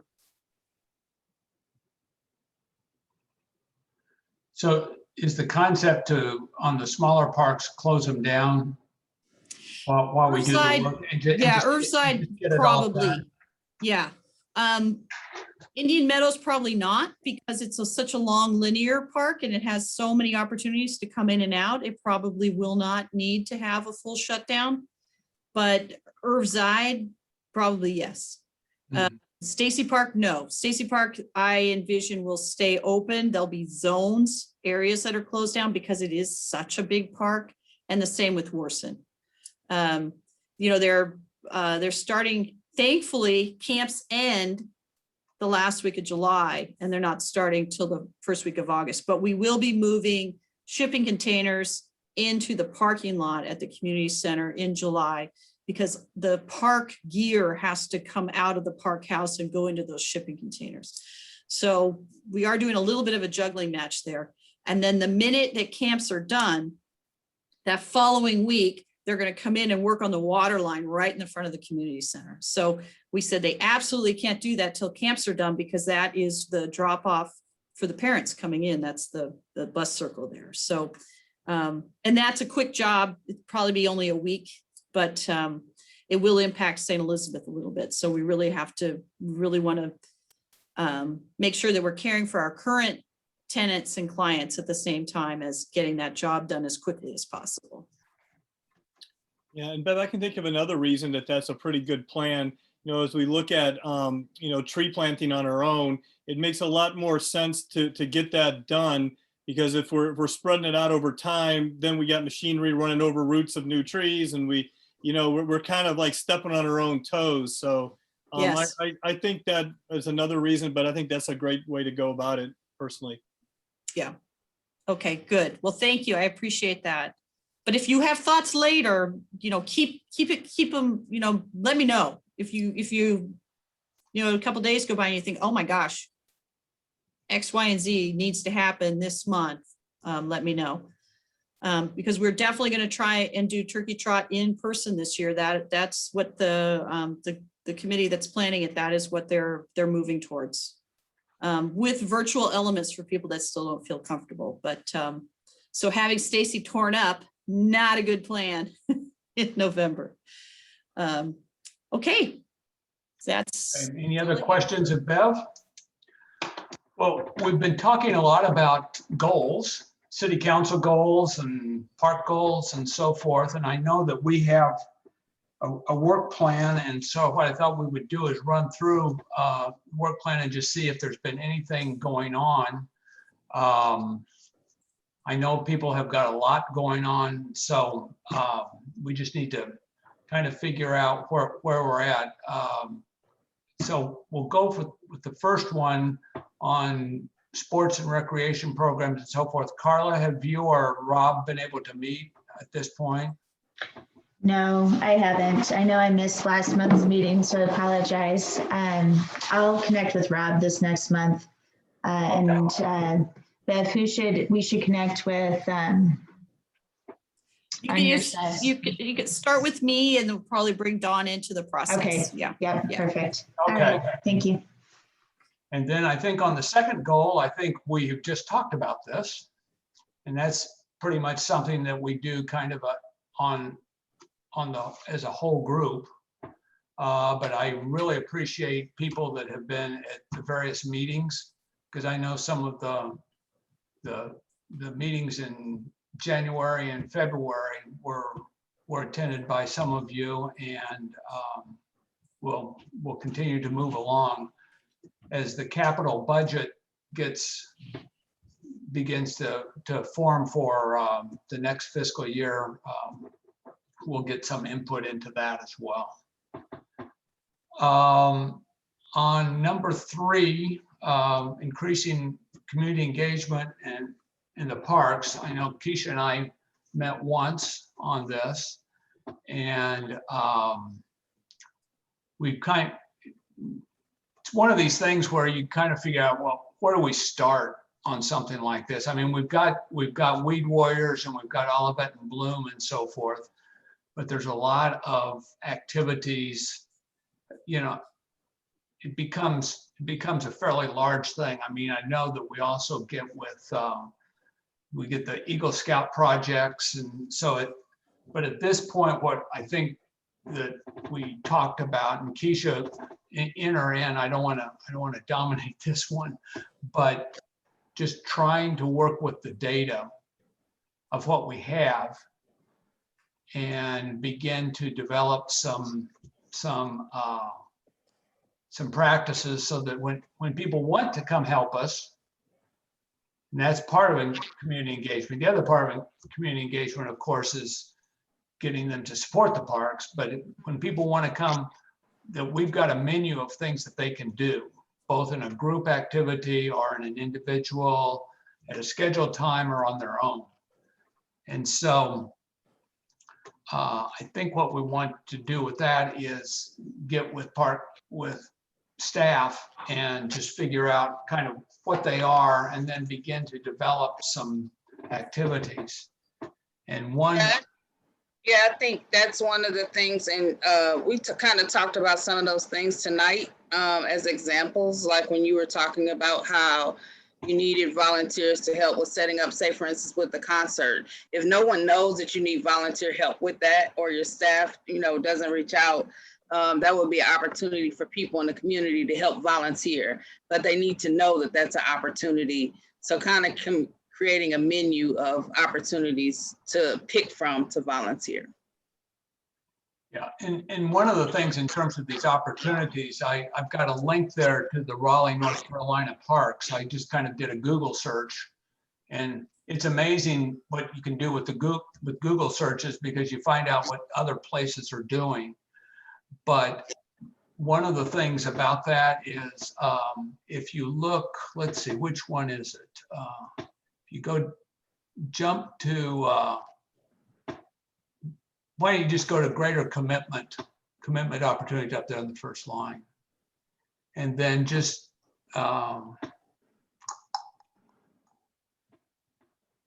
it would just hit on any one of those links and I'll see. I haven't looked at this particular one, but for instance, okay.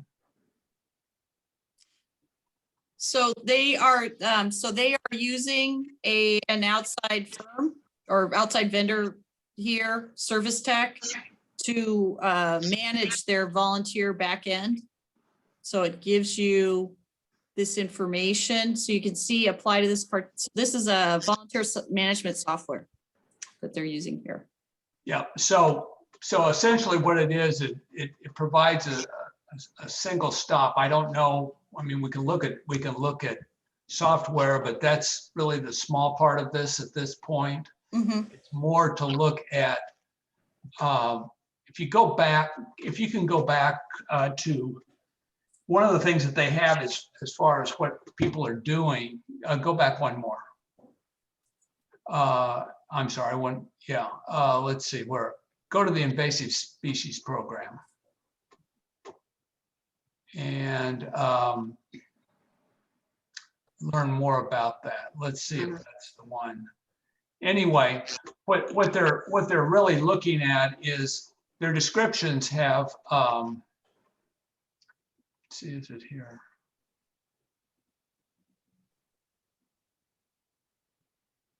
Okay, well, anyway, Oh, that's frightening. yeah, what they look at is they have a description of what it is, what the volunteer duties are. And an interesting piece about it is what are the impacts that they have.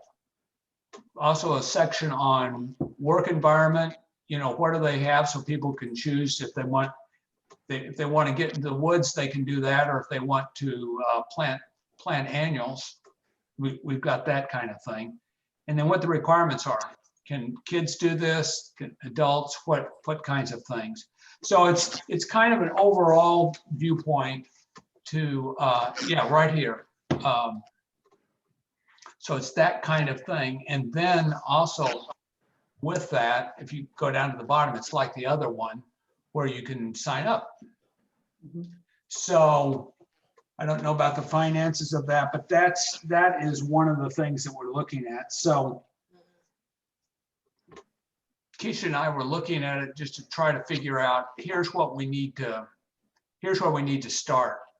And it's probably just working out lists of what we have, and that's ever changing. So one of the things to pay attention to here is they actually have a volunteer services coordinator. And in our long range planning, I've identified it as a position that I would like to have in the city. It's not funded. Right. It's an idea and it's on our department work plan.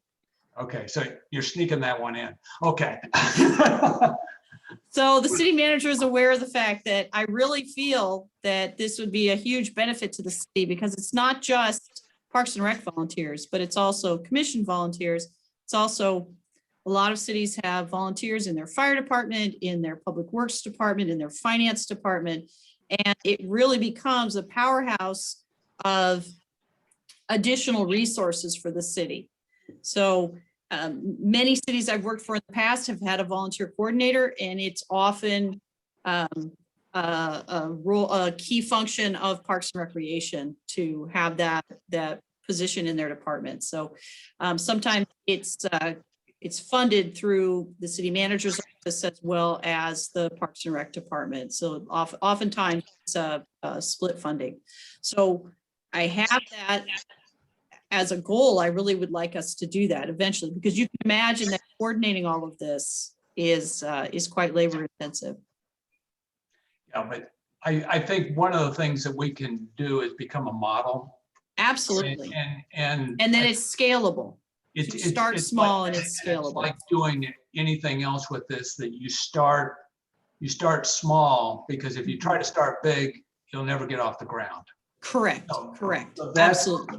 So that would be the things that we're talking about. If you can go back to that little sheet that I prepared. Okay. And so It's No, coming. Sorry.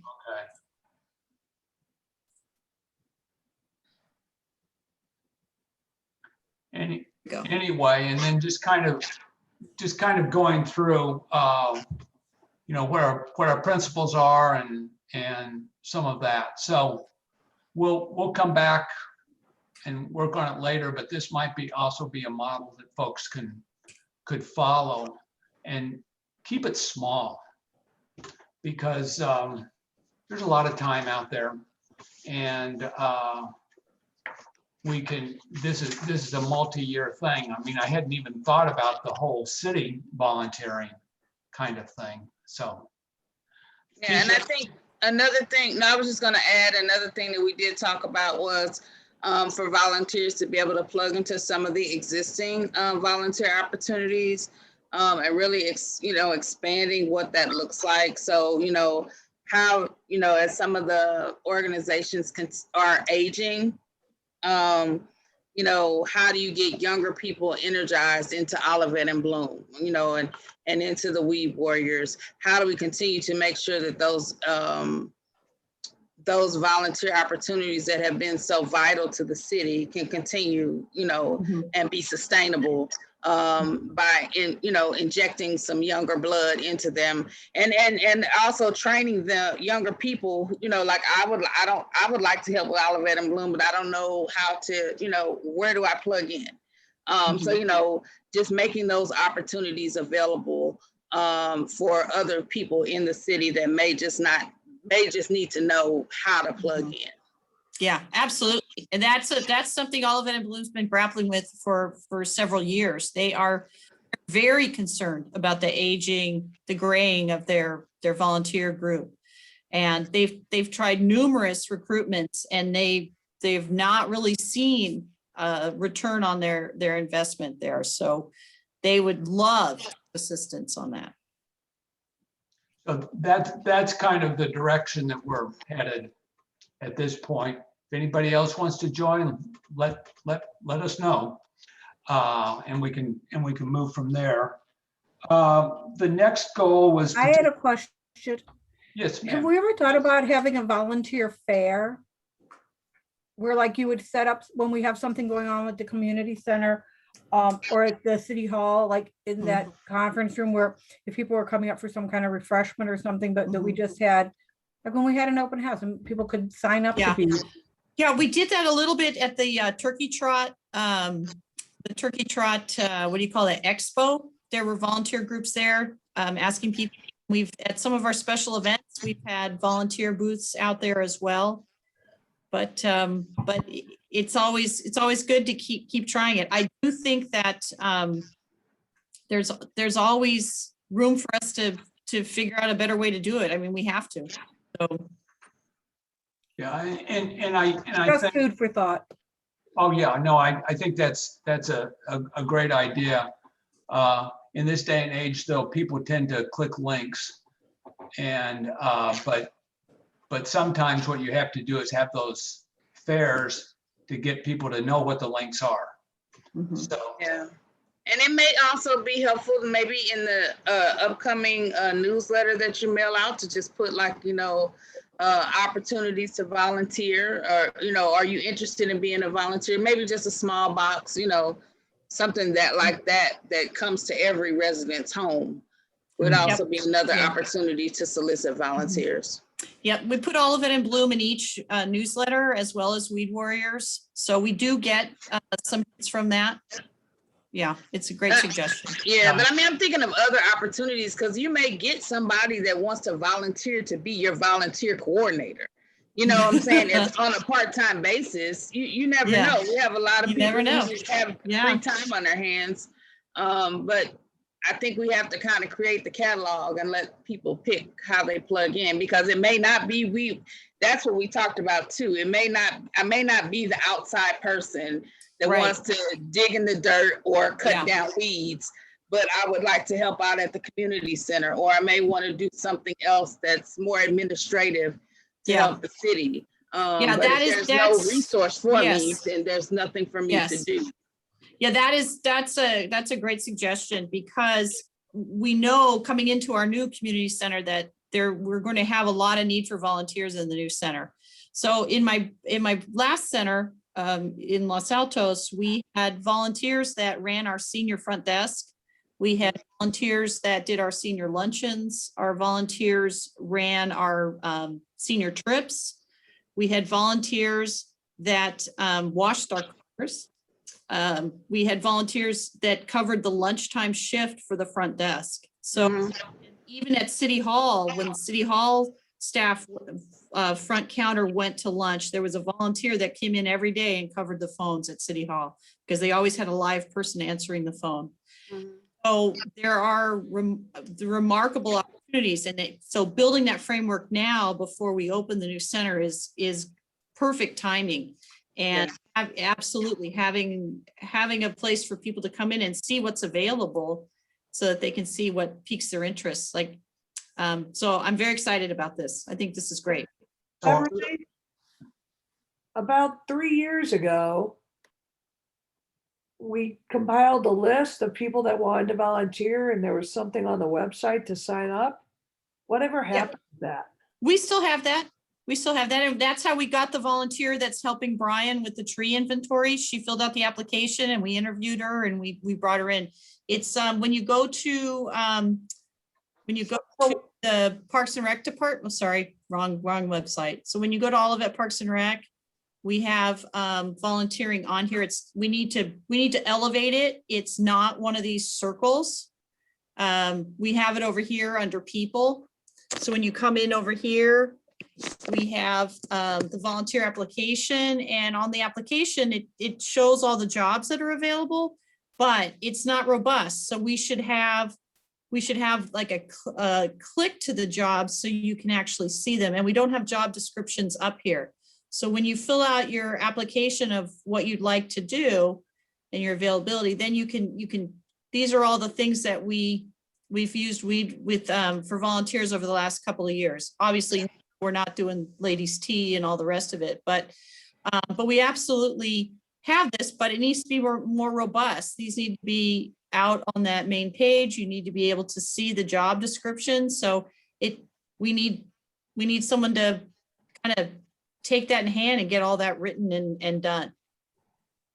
Yeah, I had not seen that. So that's really good. So I think if we can, that's really our list for number one on our work thing to flesh those out.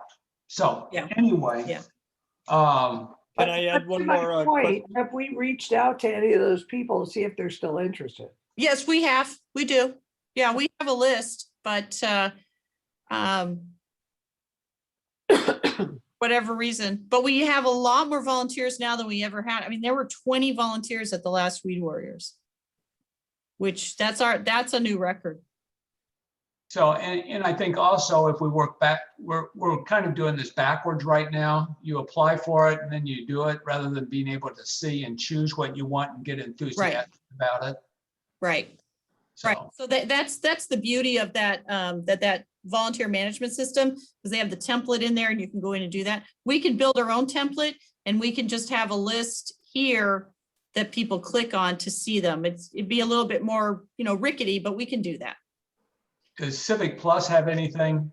No. Volunteer? No. Okay. We used to subscribe to Logistics back because that's the software I used in my previous city was Logistics, Volgistics, which is volunteer management. But we weren't really using it and I couldn't justify the expense. So I suspended our account, but we could bring that back. It's similar to that one that Raleigh has, but I'd love to see how much the Raleigh one costs. Maybe it's cheaper than the Volgistics. Okay. Well, Can I add one more thing? I'm sorry. I don't want to forget about the youth infusion. I know that there's been some efforts and there's been some outreach, but that's a huge area where you can find time because students need volunteer hours. We have quite a few private schools that I know require it. I'm not sure about Ladue, but I know that for National Merit Scholarship, I think there's a minimum of 40 volunteer hours required. So and kids have a very difficult time. When you're 14, it's very difficult to find quality volunteer opportunities. You know, so I don't know how that fits in.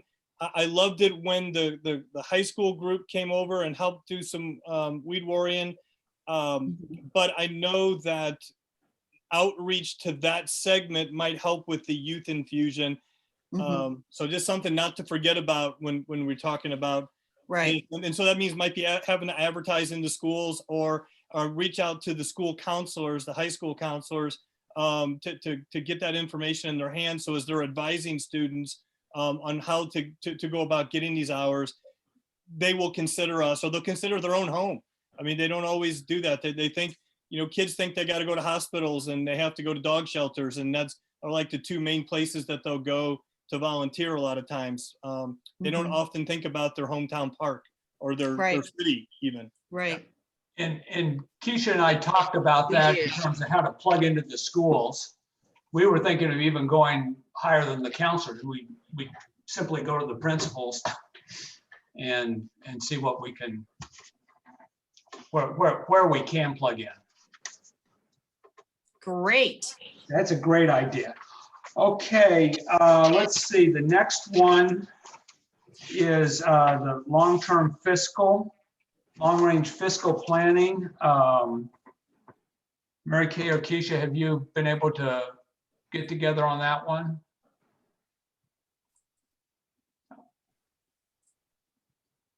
You're on mute, Mary Kay. Okay. Well, anyway, yeah, see if you can get together with Rob and again, start simple. That's the kind of thing here. I found it. Sorry, I couldn't find that microphone. So Yeah. I don't know if I'm the best person for the financial part. I think I feel, you know, I think it says 4.3, but I meant 4.4. I think it's all of those things, especially that 4.43. So I left out the 443. And so 4.1 will 4.1 you don't have to worry about, because that will come to you. It's an annual report that Dawn and I provide on the CIP. So don't worry about that. That comes every year around April, May, as an agenda item. So that's the whole commission weighs in on that. Okay. Yeah, and again, Mary Kay, I mean, one of the most important pieces of this is the 4.4. Yes, that's the one where we really need the assistance. That and 4.3 also, we'd love to just if you hear of something, definitely send it to us. Yeah, I started working on a Write the Google grant. form. I started working on a Google form that people could simply fill out, but hopefully I've got spring break coming. Hopefully I'll get something kind of together, and maybe we could even meet if Rob and Keisha would be free. So I'll try to reach out and schedule something. I don't know what schedule. I'll be around. Okay. Okay, yeah. So we can do this, but start small. Okay, moving on to 5. Support staff and development of multi-year park management plans. I know Ed and I talked about it. Ed, do you have some comments on that? Yeah, I can be real brief. Jim and I had a real good conversation. What's nice about this goal and the sub goals related to it is that there has been some movement on this in the past years. Specifically, you know, the tree inventory, the park amenities inventory.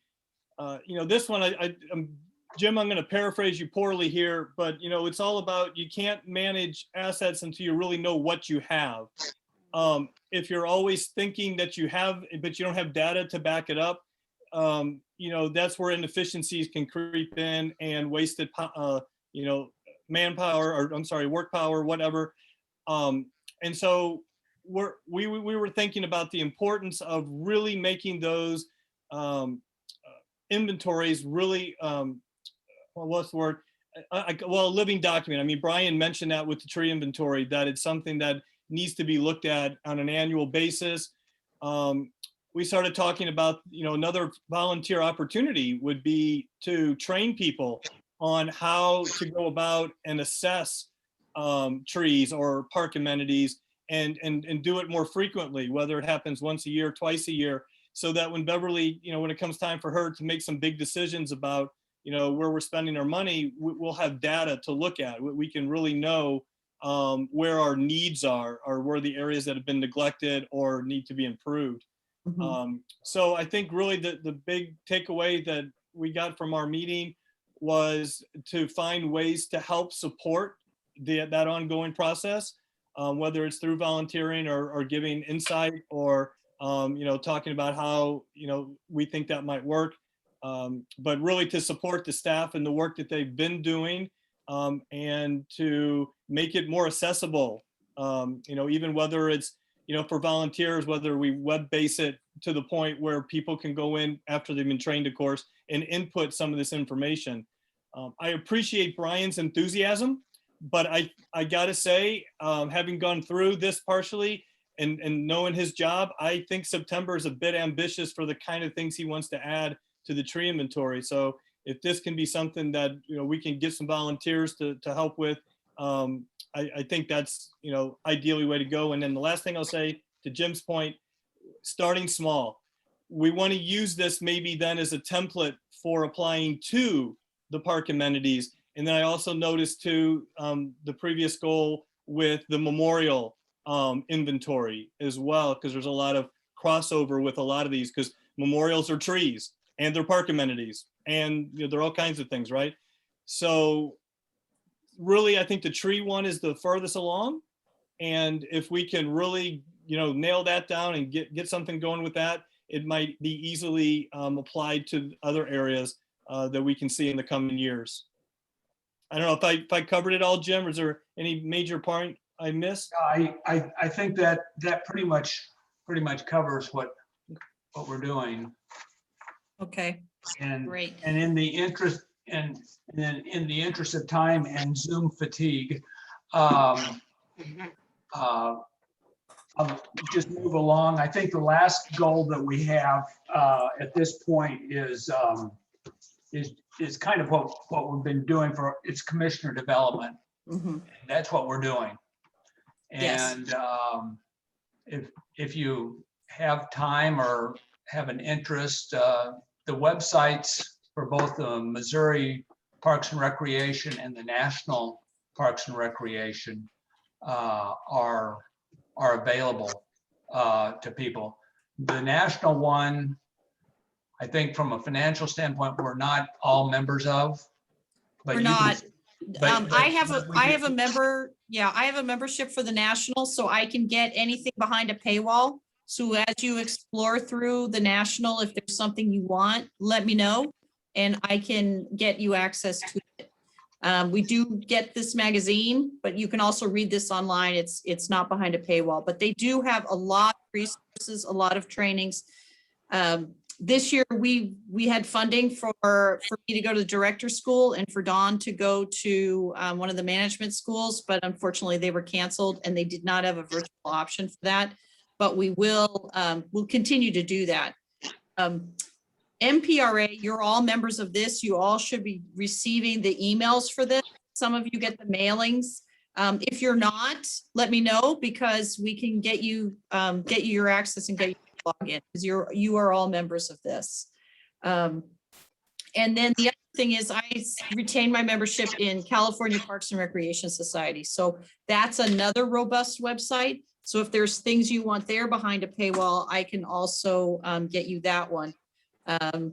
And I know I'm biased because that's the state I'm from, but it's much more populous state. So there's a lot of the stuff that happens in Parks and Recs originates in California. California, Massachusetts tend to be some of the bigger areas with Parks and Rec coming through. So the Parks Make Life Better campaign started in California and a lot of the leadership training having director school. So yeah, definitely check these out. There's lots of resources for you. The other thing that the city recently joined is the City Park Alliance. So I paid for the membership for this this year for the first time. This is a fairly new nonprofit and they really are robust. So I strongly encourage you to check out this. I think I've emailed you something from them in the past, but this is an amazing agency. And one of the reasons I signed up for them is they have very good webinars and trainings that without being a member, I couldn't participate. So I strongly encourage you to take a look at these guys. So they take it, a lot of this is for fairly large cities, but they also have smaller cities in here too. And they focus a lot on social justice and making sure that agencies can get funding. So it's a wonderful, wonderful discovery that I've made. So anyway, so I encourage you all to take a look at all this and participate. And Bev, can you put the links into an Yeah, email? I'll put them in an email to everybody. Yeah, if you would, I'd appreciate Yeah. it. And one other thing, those of you who do podcasts, the National Parks and Recreation Association has one called Open Space Radio. And they have something at least once a month, which is kind of an interesting, I found some interesting information on that. Anyway, thank you folks for persisting. And I think if you have any questions on goals and so forth, you can talk to Bev. I'm available if you run into something as well. So let me know. Are there any other questions or comments that people would like to make?